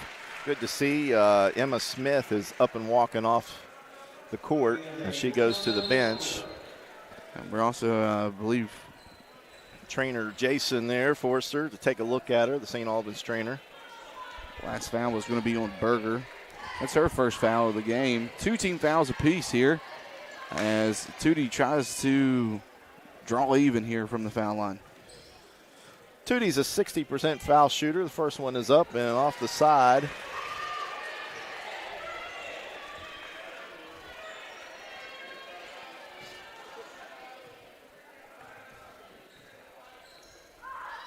Second shot is up and in and out. Man, and by a foul shot.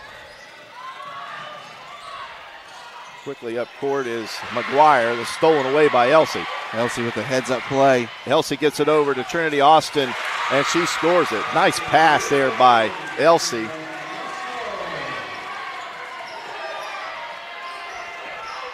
And Austin Russell has really stepped up on the offensive end for the Lady Red Dragons, trying to fill the shoes of Riggin and what she brings on the offensive end.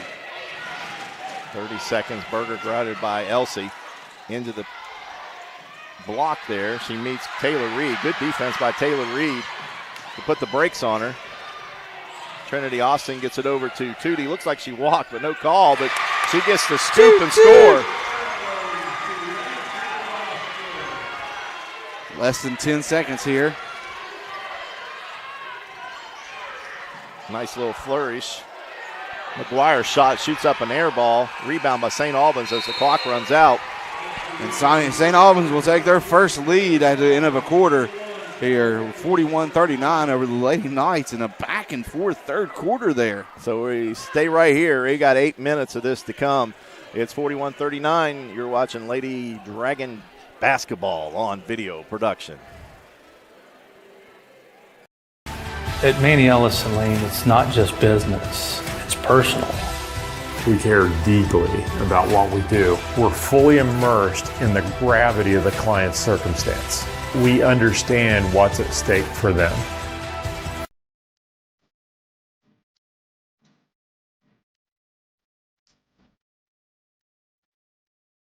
We're here to help you live well, and our new name reflects that. Well Point. Who was it? Back live, 41-39. The television has been presented, and as always, I missed the game. That's 769-192. And I believe it's Will Curry. Will Curry, come on down and get the ball. Will Curry, hey, we got a guy to win that tonight. Yep. Will Curry to win the television. St. Albans to inbound the basketball here. And Tootie, as she's coming over here to get this inbound pass, is getting an explanation from the referee about her arm, what they've been calling here on defense. That's got her in foul trouble with 3 fouls as we head into the final 8 minutes. Two things here. Emma Smith, that went down with that injury, is in the game for Cabell Midland, and the pass there was stolen away and nearly stolen back, and now we're going to get a foul called. So Emma Smith is back. Sophie Kelly, which has 4 fouls, is still on the bench to start this fourth quarter. Hermansdorfer.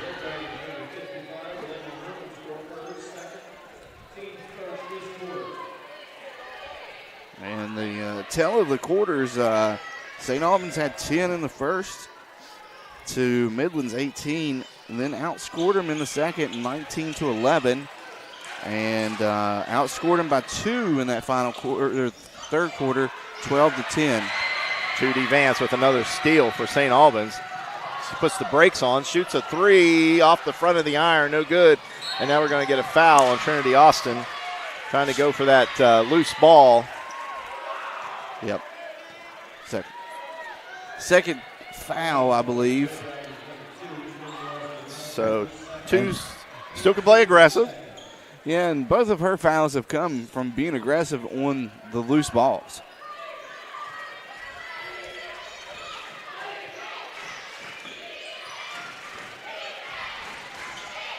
McGuire with the basketball, guarded here again by Vance.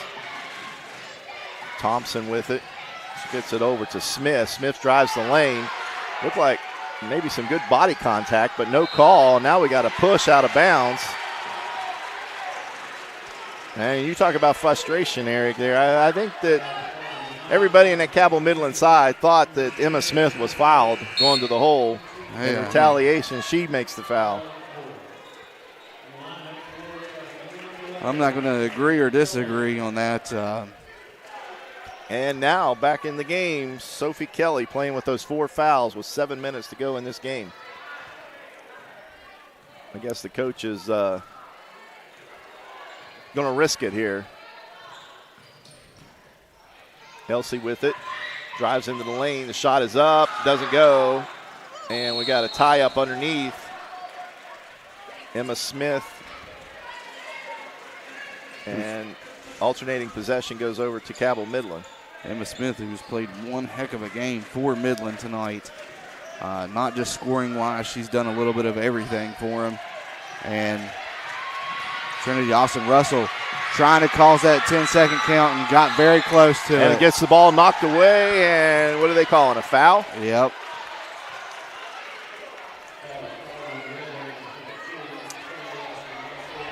Russell picks it up. Trinity Austin Russell with the foul. The referee on this side was ready to give the ball to St. Albans on that. McGuire out front, guarded by Tootie Vance. Inside wide open there is Sophie Kelly, and she scores it. Kelly's not having a bad game on the offensive end, even playing with the 4 fouls. And it's been a pleasure seeing her on the bench because of that. She's still able to manage to get 12 points in the game somehow. Trinity looks to pass inside, nothing there.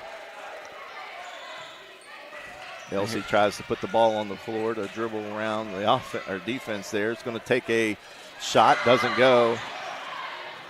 She had to create separation there because she's going to draw a double team. And right now, timeout, and a 30-second timeout, so we'll keep it here. I want to go over again. It is senior night here at the Tex Williams Gymnasium. The seniors tonight, Amora Burke, Alyssa Gibson, J.C. Elsie, Samaya Riggin, Jalen Vance or Tootie, and Taylor Reed, and Zaraya White that started the game tonight. We haven't really seen her much since the start of the game, but that was your seniors. A lot of points to replace next year. Indeed it is. You could possibly have 2 1,000-point scorers on this team. I think Samaya Riggin's somewhere in the ballpark. She could reach that milestone also. 24-18, Spring Valley on top of Hurricane in the second quarter. Inbounds pass. Then again, inside. Sophie Kelly gets the shot blocked there again by Taylor Reed. Turned into a blocking machine. Deadlocked at 41. Nice screen there by Elsie. Inside the paint is Elsie. Can't get the roll. Rebound cleared by Cabell Midland. Day steps into the 3, and it's no good, and that's unusual. She was wide open. Long rebound here by Cabell Midland there. Didn't see the number. I think it was 12, Faith Thompson. Day dribbles into the lane. I think they're going to get a foul. Hermansdorfer. That's 3 for St. Albans here in the quarter. Or number 4 now. Number 3 on Elena. And that's hard. I mean, it's hard to defend that right there because Day's jump starting back and forth. Day's long shot from 3 doesn't go. Rebound Sophie Kelly, and they restart their offense. Faith Thompson. Gives it to Gabby Smith as she goes into the lane, lays it up, no good. Rebound Sophie Kelly, her shot doesn't go, and Elsie with the rebound. Midland had good looks there, just couldn't capitalize. I think right now Trinity needs to get one launched up, as she's going to take it to the hoop, and then she loses her footing, falls back, gets the steal. Elsie from 3, doesn't go, and now we got a foul on Taylor Reed as she reaches from behind and grabs the arm. And that's going to be number 4 on Reed. That's big, but also big that the Cabell Midland for the next 4 minutes and 16 seconds will be in the 2-shot bonus. And that's, yeah, it's going to be tough because the pressure defense that you like to play kind of gets taken out unless you're willing to risk it. That shot is up and good. Sophie Kelly 3 for 4. from the foul line. Could be her 5th shot from the foul line as Cabell Midland's getting into the game maybe, or coming from behind. His shot doesn't go, and Taylor Reed with the rebound. Now, we did see Barker in the game there in the first half. We haven't seen her in the second half, so I guess if we need a rebounder, doesn't bring much for the offensive side. Right there's the kick out that she needed to look for, but Judy Vance just cannot find it from three-point range here tonight. Because anytime Elsie's going to touch the ball, they're going to drop down on her, and it's going to leave somebody open. It's just who's going to be open and who's going to make the shot for the Lady Red Dragons.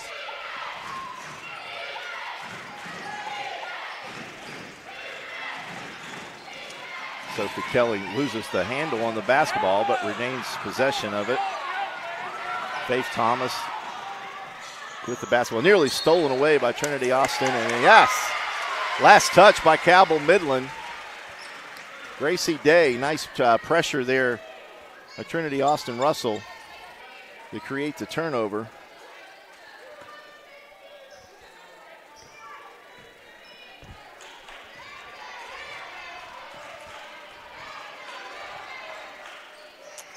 Albans back down by 1.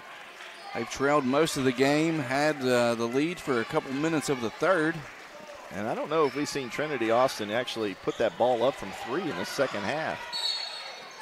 We got a foul on the floor, so no shots there. I believe that's going to go on number 10. Gabby Smith. Because somebody had to be aggressive down there, and we know it wasn't going to be Kelly because she's playing with 4 fouls. So she was just standing there with hands up, hoping that the help would come.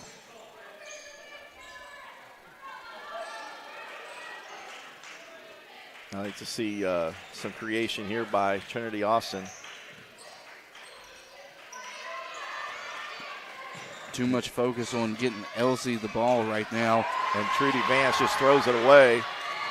And up is McGuire. She lays it in. And believe it or not, that's McGuire's first points of the game coming at a crucial point.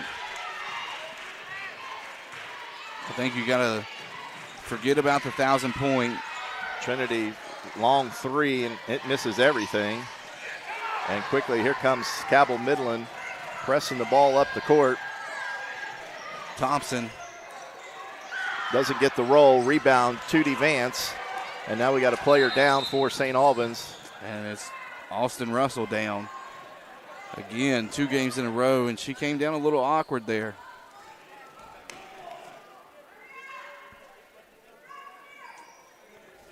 I don't know if Strain her out, maybe just a cramp. Those are killers. The Encova replay there, you can see the action. Yeah, she came down on one leg there, so I don't know if it was a something cramping or who knows, but she might want to invest in some Encova insurance as much as she's been on the floor and been injured here recently in the past 2 games, but it's great to see her run off. Charlie Russell coming in for her. But right now you need to see St. Albans is stagnant on offense, and the focus, I know Coach knows and most know that Elsie's 2 points away from 1,000. Whether you get it this game or not, you have to get back into an offensive rhythm and create open shots. The doubles and triples are going to come on Elsie, and it's got to find somebody open, and somebody's going to have to step up. Elsie drives to the hoop, throws up an air ball, jump ball, St. Albans basketball. And here comes Trinity Austin back into the game. Like we said in the pregame, you need the win here, and you need Spring Valley to win to lock up that 2 seed. And that game's at half with Spring Valley on top. Tootie Vance with the basketball. Not much moving, as you said. Elsie from 3. Got it! There it is! J.C. Elsie knocks down the 3 to tie the game and to get the 1,000 points. Amazing, huh? What a way to get it. Tie the game. Your home court, senior night. It has all It's set up perfect, but Yeah. I mean, now that you got that out of the way, you have to go. You have to turn it on. You got to put the pressure back on, and you got to find the open person on offense. Got too many balloons, not enough holders. Need another holder. They're calling for some holders to come out. We'll tie that one up there. Get it in the right direction. Watch him lose one of the zeros. Nice shot there by our producer.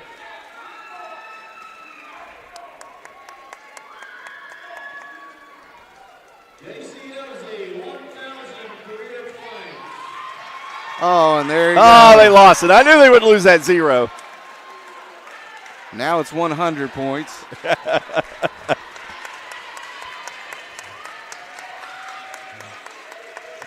Like I said, now your focus has to shift.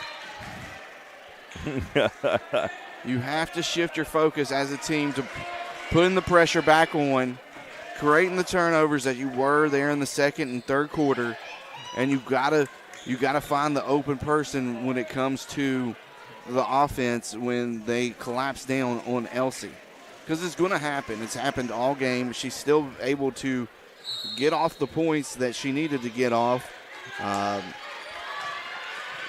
15 in the game, but it's time to tighten up and get this victory. So back to action here. It's Cabell Midland getting that passing game. This time Sophie Kelly from 3, and she's going to throw up an air ball. The ball's saved by Cabell Midland, and I think she stepped on the line, and she did.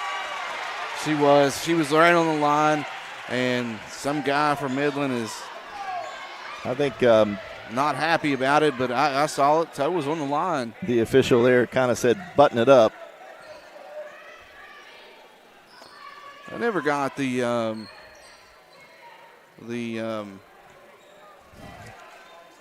Here's the Encova replay. We can see if it's out of bounds or not. I'll finish that. And right there, you saw the toe. We're gonna get a timeout. But I've never been a fan of a parent that comes to a kid's game to yell at referees. You know, just not a fan of it. I mean, they're human too. They're gonna make mistakes. Exactly. We're gonna stay right here. We got a timeout. We'll set this up for you. We got a 44-44 tie. Minute 25 to go. Both teams have players in foul trouble. We got Trinity Austin Russell with, I think, 4. We got Sophie Kelly with 4. Taylor Reed with 4. Trust Trinity with 3. So we got the 2 bigs on both teams with 4 fouls, and Trinity Austin with 3. And Tootie Vance also has 3 as well, and Hermansdorfer has 3. McGuire still playing with 3 for the Lady Knights, and somehow Kelly has managed to keep clean this quarter. She came in with 7 minutes to play here, and she's able to get 3 points on the board for the Lady Knights here in the fourth quarter. She's at 13 total, if my South Charleston math is correct. And the other player involved here is the fouls of 5-2. So Cabell Midland will go to the line every time they are fouled. So you got to play aggressive, clean defense, and you're going to see an extended zone out here. Let's see if St. Albans drawed up in there in the huddle. Ball's nearly stolen away there by Sophie Kelly as they tried to feed that into Elsie. Elsie gets in, splits that defense, back out to Trinity Austin from 3, doesn't go, and then the ball's tracked down there by Emma Smith. And here comes Cabell Midland. We're under a minute to go in the game. Gracie Day. And now we got a timeout. Cabell Midland, they want to draw up a play. And let's see if that's a full timeout. And it's a full timeout, so we will take that with them. It's Lady Dragon basketball on video production. Need equipment for your next job?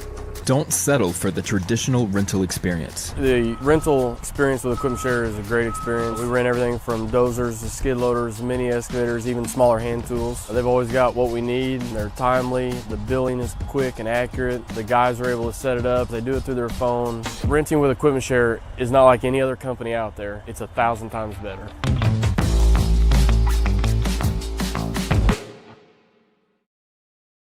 Seen that video there, Eric, by Equipment Share. They are our sponsor tonight of this basketball game, and boy, they got a nice one tonight. Senior night, 1,000-point score, and a game that could possibly go to overtime. Get some free basketball action maybe. But it's like Coach Gregory said in the pregame, though. Midland's coach, he said she could out X and O him any day. And they just took that full time out, and we'll see what she comes up with. The inbounder there is McGuire. Her pass goes in and right back to her, and the ball was tipped around inside. Wide open layup missed there by Sophie Kelly. And now we're at 40 seconds here. Let's see if Coach calls a timeout or he just goes with it. There it is.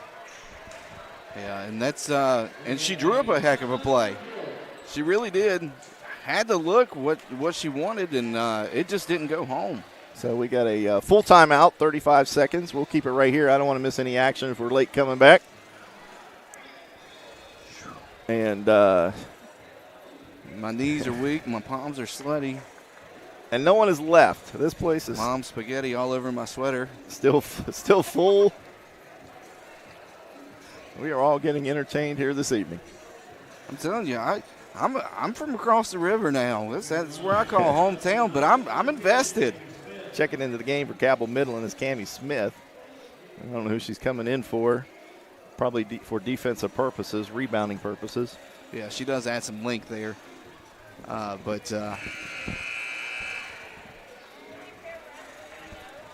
So let's see what Coach Gregory has designed here. Let's see if the ball will be inbounded just beside of our table here.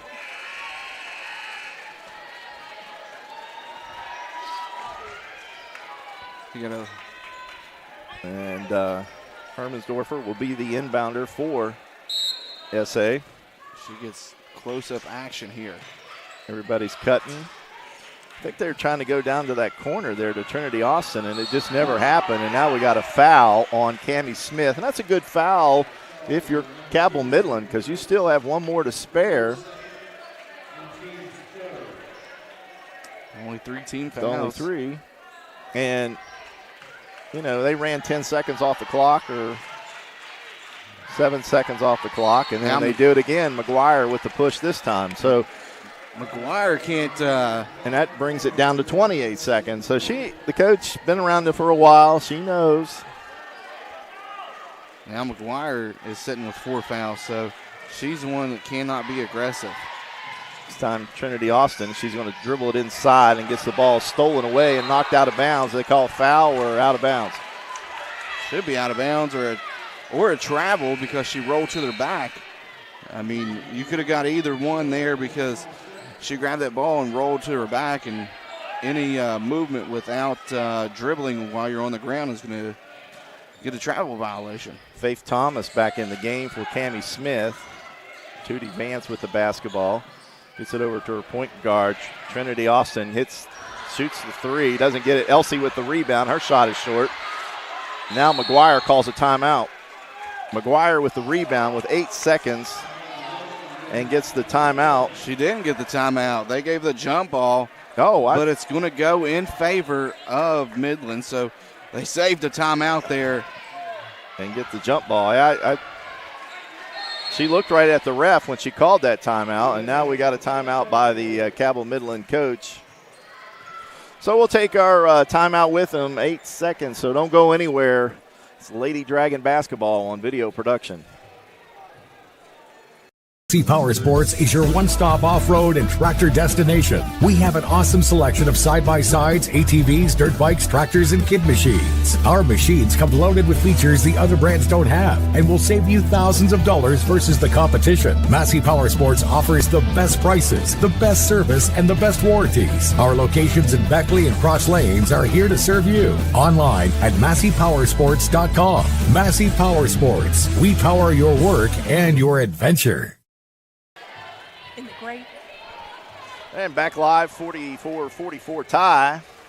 8 seconds. Eric, what do you think Coach is going to do on this? Well, for Cabell Midland. She's got 3 options on offense that are obvious. You got Smith, who has range, and you also have Day, who has range. But you also have Fuller. So there's a lot of different options as Fuller gets it on the inbound.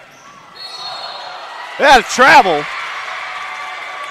And we got a player down for St. Albans, Vance, but she gets up to her feet. And Coach wants to talk about it.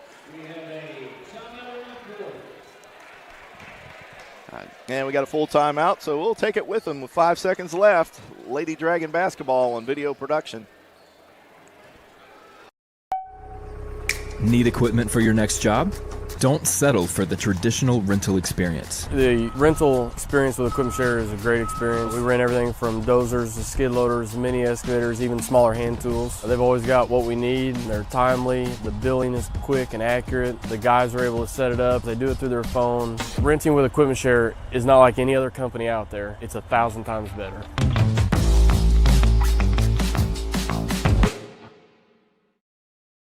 They're manually inputting the score. Back live, and Eric, you got an update with us on the. Yeah, as I was saying, there got caught hot on the mic. We're watching the Metro broadcast of the Spring Valley Hurricane game. 36-21, Spring Valley on top. It's talking about they didn't have the scoreboard hooked up to their scoreboard, and they're manually inputting it. There's no time on the screen, but they are in the third quarter. Probably about halfway through over there at Spring Valley. 5 seconds left. The ball is inbounded to Trinity Austin with 4. She's going to launch a huge shot. Oh, my God! You couldn't get a better ending here at Tex Williams Center Gymnasium. As Trinity Austin Russell. Watch this. We got the Encova play of the game right here. Could possibly be the Moses connection. I mean, she just launched that from about 35, 40 feet. Coming out of a timeout. And I guarantee that wasn't the play that was called. Oh, again, the instant replay by Encova.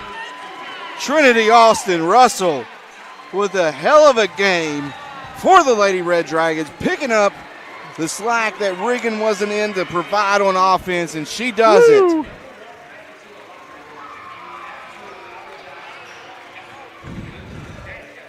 Oh, my. I mean, Lordy, I came up out of my seat on that.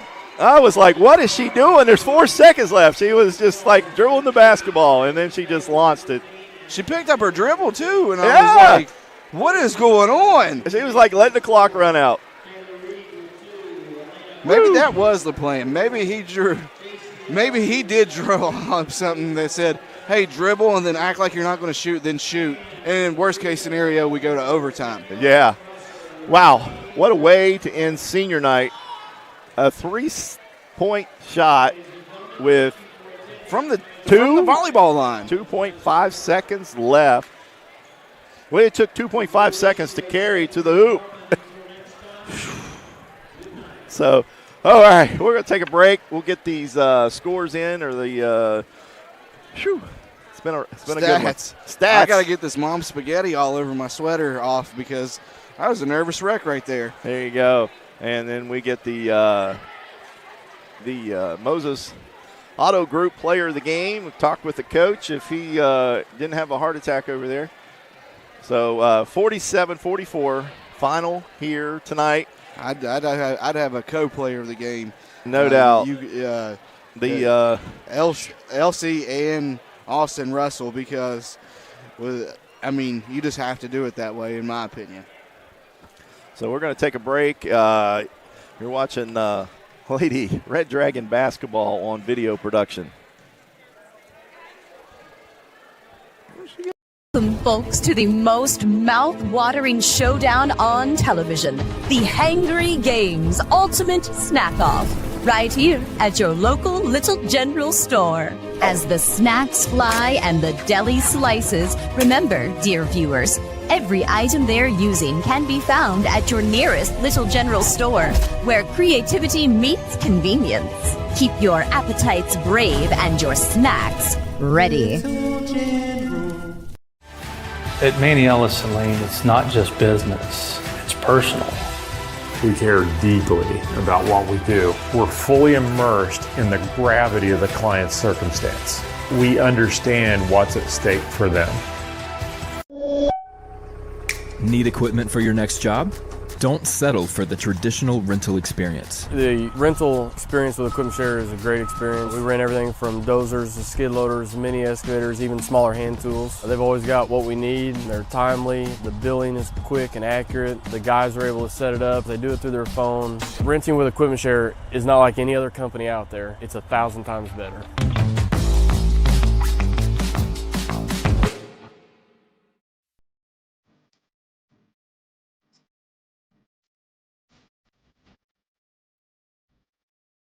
We're here to help you live well, and our new name reflects that. Well point. Whether you're lugging the kids to practice or simply hooking a trailer on the tow hitch to haul, at Moses Chevrolet we have exactly what you need to fit your lifestyle. Stop in and visit us along the Moses Mile in St. Albans and see if we have what fits you. Massey Power Sports is your one-stop off-road and tractor destination. We have an awesome selection of side-by-sides, ATVs, dirt bikes, tractors, and kid machines. Our machines come loaded with features the other brands don't have and will save you thousands of dollars versus the competition. Massey Power Sports offers the best prices, the best service, and the best warranties. Our locations in Beckley and Cross Lanes are here to serve you. Online at MasseyPowersports.com. Massey Power Sports. We power your work and your adventure. Hi, this is Patayo, and a little thing I love about the Chick-fil-A Grilled Spicy Deluxe Sandwich is that first bite. I really like the marinated chicken breast, the multi-grain brioche bun, and that creamy cilantro lime sauce. It all works beautifully together. It's just deliciousness. Real guests paid for their testimonial. Back live, Tex Williams Gymnasium on the campus of St. Albans High School, and a thriller here tonight. It's a 47-44 victory for the St. Albans Lady Dragons, and the Moses Auto Group player of the game, Trinity Austin Russell. You know how to bring down a place. Thank you, I appreciate it. You even got the other team coming over here giving you a high five. Great game tonight. Thank you. You officially 20 points, I do believe. Yes, sir. But those last three are the big ones. Yes, sir.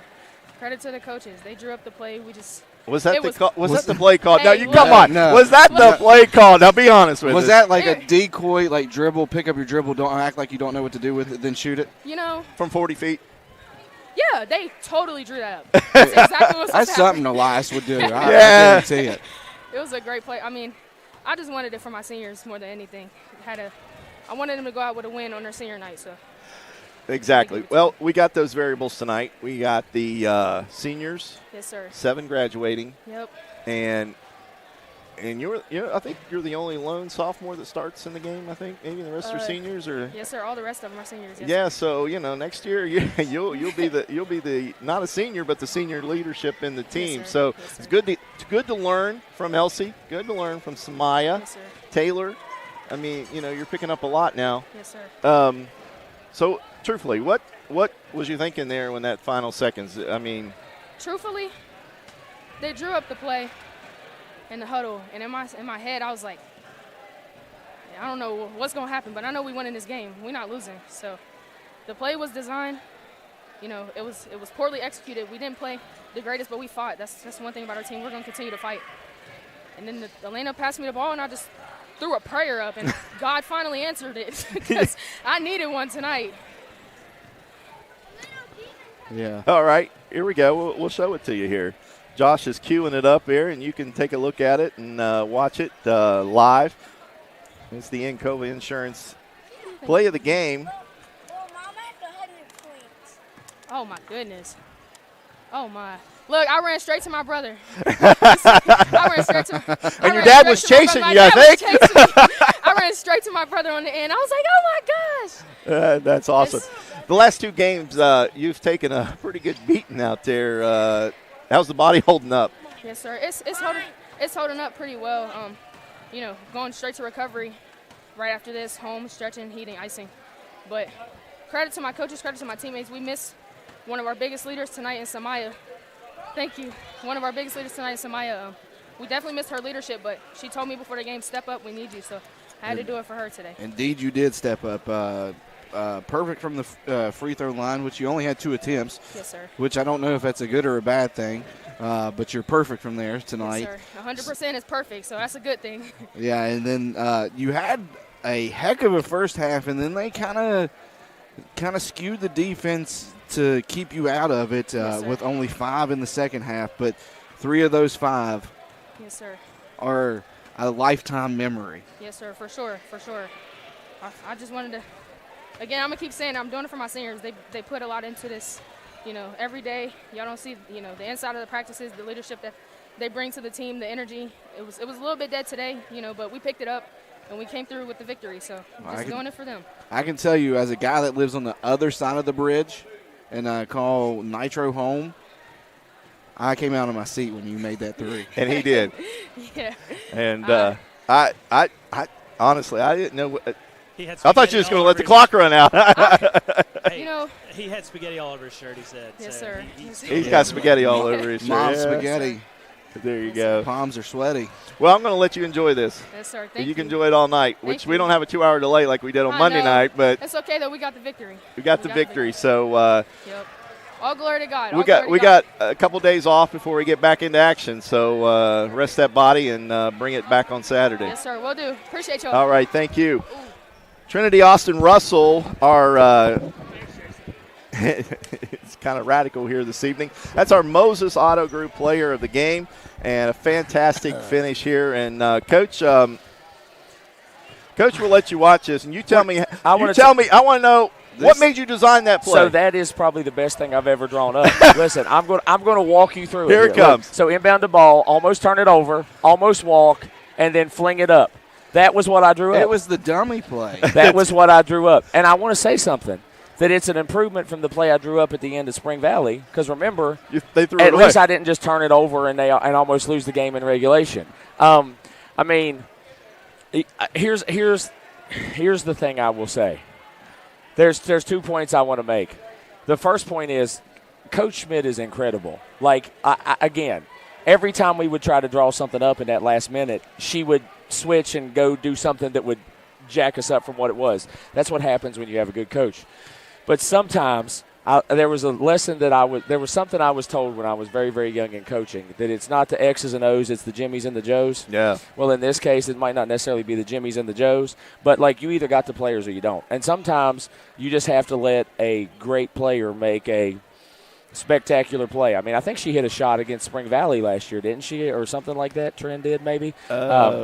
Maybe I'm wrong, but like, you know, obviously not the way we drew it up exactly, but I think that was Binion that hit that 3. Oh, okay. Maybe I'm wrong then. But like, at least we survived. You know what I'm saying? Like, a great coach in the best conference in high school girls basketball, and you come out with a win. I mean, I don't know if anybody knows the Hurricane Spring Valley score. I was just going to tell you, we got some more good news for you. 47-26. Spring Valley 47-26. on top in the third. Or fourth now. Looking good. Okay. All right. All right. Hey, look, that sounds good to me. Go ahead. Coach, first quarter they got out and running, but you guys didn't give up. You fought back there. I mean, that first quarter they look like champions out there. I mean, that would be the second or third. You know, I think against Spring Valley we had a first quarter where we were getting close to getting just shot out of the gym.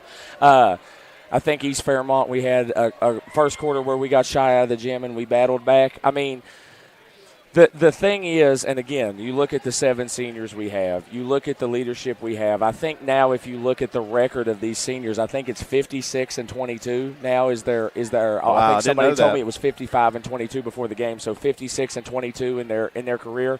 I mean, those kids don't quit. Those kids don't give up. We had foul trouble. The fouls weren't necessarily going our way even in the fourth quarter. But we just found a way to keep grinding and you know, down Riggin today. I told you she was in a kind of a in case of emergency break glass situation. We didn't get to the point to break glass today because you never knew how that game was going to go. But I'm just proud of them. They never give up. They never quit. I'm just proud of them.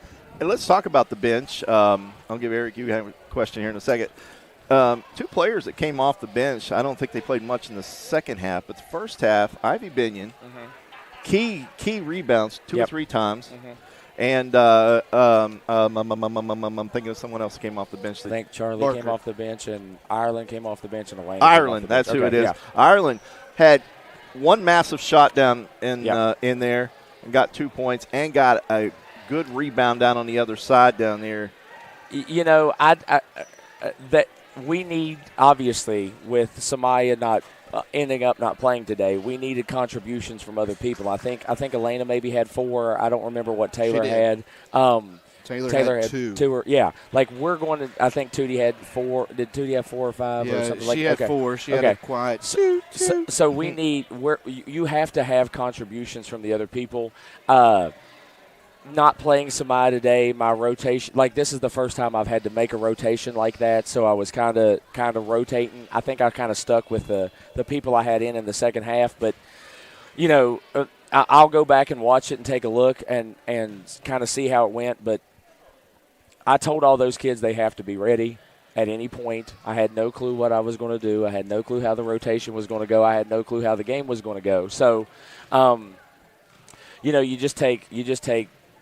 you take the contributions from the other kids because that's what you have to have in a game like that, especially against a good coach who's going to take away what you like to do. And also in that thanks, Coach. Appreciate you. Rotation, we saw Taylor Reed just play an outstanding game against Huntington. She played with 4 fouls that whole fourth quarter and still played with aggression, shots. I mean, she did not give up. Right. I mean, she's got 4 fouls. Right. You saw the girl from Sophie Kelly with 4 fouls. Right. She gave in a few times there. You know, she didn't want to get that 5th foul. Well, I mean, I think if you've noticed this season at all, there are some people who, if you get 2 fouls in the first quarter, you're done. If you get 2 fouls in the first half, you're done in the first half. If you get 3 fouls in the third quarter, you're done that's not typically how I do. I like to trust my kids to keep playing. And you did with Elsie with 2 fouls in the first. Yeah, I mean Taylor, and I think Taylor had 2 fouls in the first, and I think Tootie had 2 fouls in the first. But you just got to trust your kids at some point to be able to play through stuff and be able to deal with stuff. And I think they did a great job of it today. Like you said, Sophie was a little we were able to attack her a little bit in the fourth quarter because she was hesitant to get that foul. Whereas, I don't know that you could. Taylor looked like Taylor to me. You know what I mean? Yeah, definitely. Eric, what do you got over there score-wise? And you got any questions here for the coach? 55-26. Valley still on top. 55-26. How much time? They don't post the time on there. They're manually inputting. They don't want to know. A fourth quarter, but I'd say it's about 3, maybe about halfway done the fourth quarter. Right. But foul trouble is something you usually don't have for your team. Tonight, that you were in foul trouble and still able to somehow manage it. Your players, which, I mean, you didn't manage it. They managed it. Yeah, right. They managed to still be aggressive and stay out of going to the bench to call it an early night. But your pressure, you didn't bring the pressure the first quarter. Right. And that let Midland get into their sets. Right. That second quarter, though, I saw that pressure creep in. It started with the half court. Right. And then moved to the full court. And that's when you started getting back into that game. What was the idea in the first, though, to the second and third? Well, I think we were again, because I didn't know exactly what we were doing. We were kind of workshopping lineups a little bit, and so we at some points were in lineups that I didn't feel like could pressure them full court. And honestly, what happened, I think, was the biggest thing is a lot of our pressure and presses are zone. And we were losing their kids on the backside. And even when we would try to play zone in the half court, we were losing their kids on the backside, and that's how they were getting so many good open looks good open looks from three. So the decision was kind of just let's sit down and play man-to-man, and we'll pressure them. We'll take our chances. We'll do that. But also kind of the way the game was getting called, I always knew there was going to eventually – like, we're very aggressive. We're very physical. We're all that. There was always eventually going to be a game where – again, this is not blaming the referees, just referees call things differently. But, like, there was always going to be the game where they eventually made us back off, where they eventually backed us off and wouldn't let us pressure like that. So it was kind of an adjustment. Yeah, my thought process in the first half was – or my first quarter was there were some lineups that I wasn't comfortable full court pressing with sometimes, and it was kind of just adjusting to the game and adjusting to the lineups as we went. I was kind of trying to be – maybe a little more conservative than I would normally be because we had the lineup switch. So that's probably it, honestly, just me being a little more conservative because I wanted to the plan was let's slow roll it to figure out, kind of where we want to get. But obviously Midland didn't let us do that the way they do. No, because when they get in their half-court sets, they're dangerous. Yeah. Just my last question for you. So many emotions with the night. Senior night, LC getting 1,000 career points, as you see up in the banner right in front of our table, and that game winner. Are you going to be able to sleep tonight? Oh no, I don't. I mean, I almost never sleep after. I almost never sleep after basketball games anyway. So it's usually 2 or 3 o'clock in the morning, just because your adrenaline gets so wound up.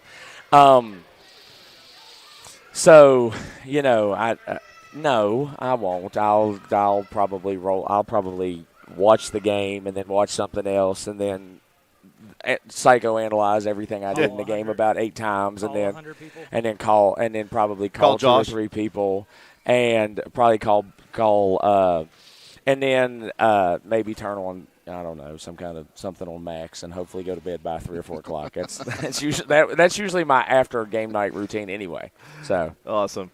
Well, Coach, congratulations. You hit the road, Lewis County on Saturday, and this guy over here, he's excited about next Wednesday. I'm excited about Friday night, to be honest. I mean, it's going to be.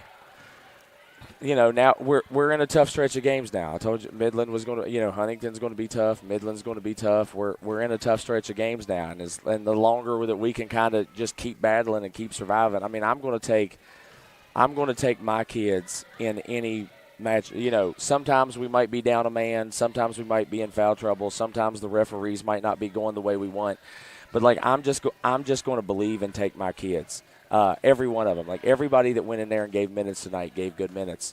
Like, I'm just going to trust my kids at the end of the day. And, I'm sure – Not looking ahead, obviously, because we got a big one Saturday and then we got a big one Monday. But yeah, that thing on Wednesday, we'll roll the ball out there and see what happens. I mean, we need to get a talk show together because I want to talk about this not getting any love in these rankings here. Well, I may have possibly thrown a little hissy fit and threatened to quit the Coaches Association yesterday whenever I saw whatever day it was that I saw the rankings come out because I think that maybe people are still looking at what we were at the beginning of what they thought we were at the beginning of the year. I mean, and we've got good wins, we've got quality wins, we've won in multiple different ways.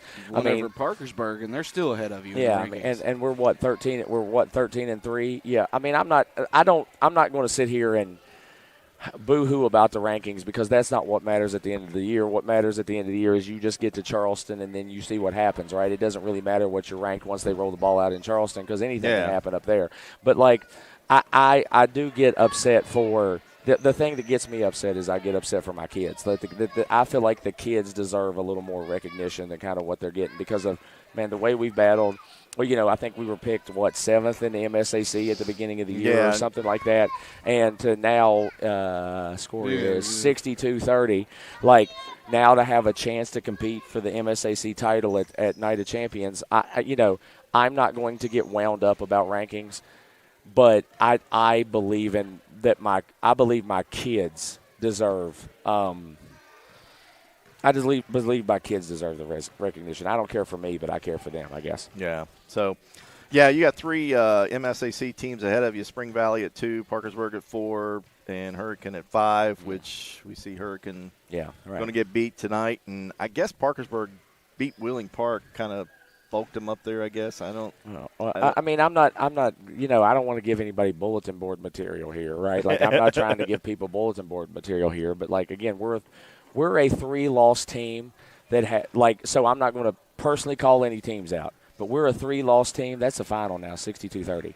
So we're a 3-loss team that has as good a wins as anybody. 32-point victory. In my opinion. We have as good a wins as anybody. You know, if you look at the combined record of the teams we've lost to, I think they probably only have 6-7 losses, something like that. I mean, it's not some kind of – I don't even think the teams we've lost to have a combined losing of 10. You know, again, I'm not going to get wound up about the rankings, but I believe that our kids – the way they've battled, the stuff they've been through, what they're doing deserves the recognition, you know. Well, Coach, we'll let you go enjoy this, and Eric's going to give us a rundown here of some of the totals, and we'll get back with you next Wednesday night, Battle of the Bridge. Also, all right, much better free throw shooting tonight. All right, sounds good. I appreciate you guys. Thank you. All right, thank you, Coach. And the final again, 47-44. Eric, you got the totals there for St. Albans there? Yeah, Vance ends the game with only 4 toot-toots. That's 4 quiet points. You know, the threes are the big toot-toots. Trinity Austin Russell dominated the first half, and then was quiet the second half. But the big one to end the game, and it closes her out with 20 on the night. And then Elsie I have with 17, and Reed had 4. I was wrong. I told him 2, no, I'm sorry. It is 2. I just can't read my own handwriting. And Hermansdorfer with 4. Low scoring in that fourth quarter. Only 6 points total for St. Albans, 5 for the Lady Knights. And the Lady Knights, Thompson ends with 3. Smith ends with 15. Kelly ends with 13. McGuire has 2. She got a late 2 there in the fourth, which put them back up on top. And then Day had 11 for the Lady Knights. All right. Well, that'll put a wrap on things tonight. Again, final score, a big one here tonight, 47-44 in favor of the St. Albans Lady Dragons. Again, I want to remind you, our next game, our next telecast will be a week from tonight. Battle of the Bridge, and I'm sure Eric will be wearing his Nitro hat maybe. I don't know. The number 1 Nitro Wildcats in 3A will be here, and they'll take battle at 7 p.m. I got Battle of the Bridge Friday night. Friday night for the boys. Sending all my hearts and kisses out for Valentine's Day Friday night. Battle of the Bridge, 1,367 feet is what separates the banks of Nitro and St. Albans, and it'll be a get-back game for Nitro and possibly a season sweep for St. Albans in that series. Yeah, so that'll do it for us. Again, you have been watching Lady Red Dragon basketball here on video production. And thanks, everybody, for tuning in. Thanks to St. Albans High School. For Eric Taylor, I'm Mark Seipold, and Josh, the producer, and Luke on camera, along with Kendrick Gregory on camera, and Jill Seipold for the statistician. And so long from St. Albans High School. At Manny Ellison Lane, it's not just business, it's personal. We care deeply about what we do. We're fully immersed in the gravity of the client's circumstance. We understand what's at stake for them. Need equipment for your next job? Don't settle for the traditional rental experience. The rental experience with Equipment Share is a great experience. We rent everything from dozers to skid loaders, mini excavators, even smaller hand tools. They've always got what we need. They're timely. The billing is quick and accurate. The guys are able to set it up. They do it through their phone. Renting with Equipment Share is not like any other company out there. It's 1,000 times better.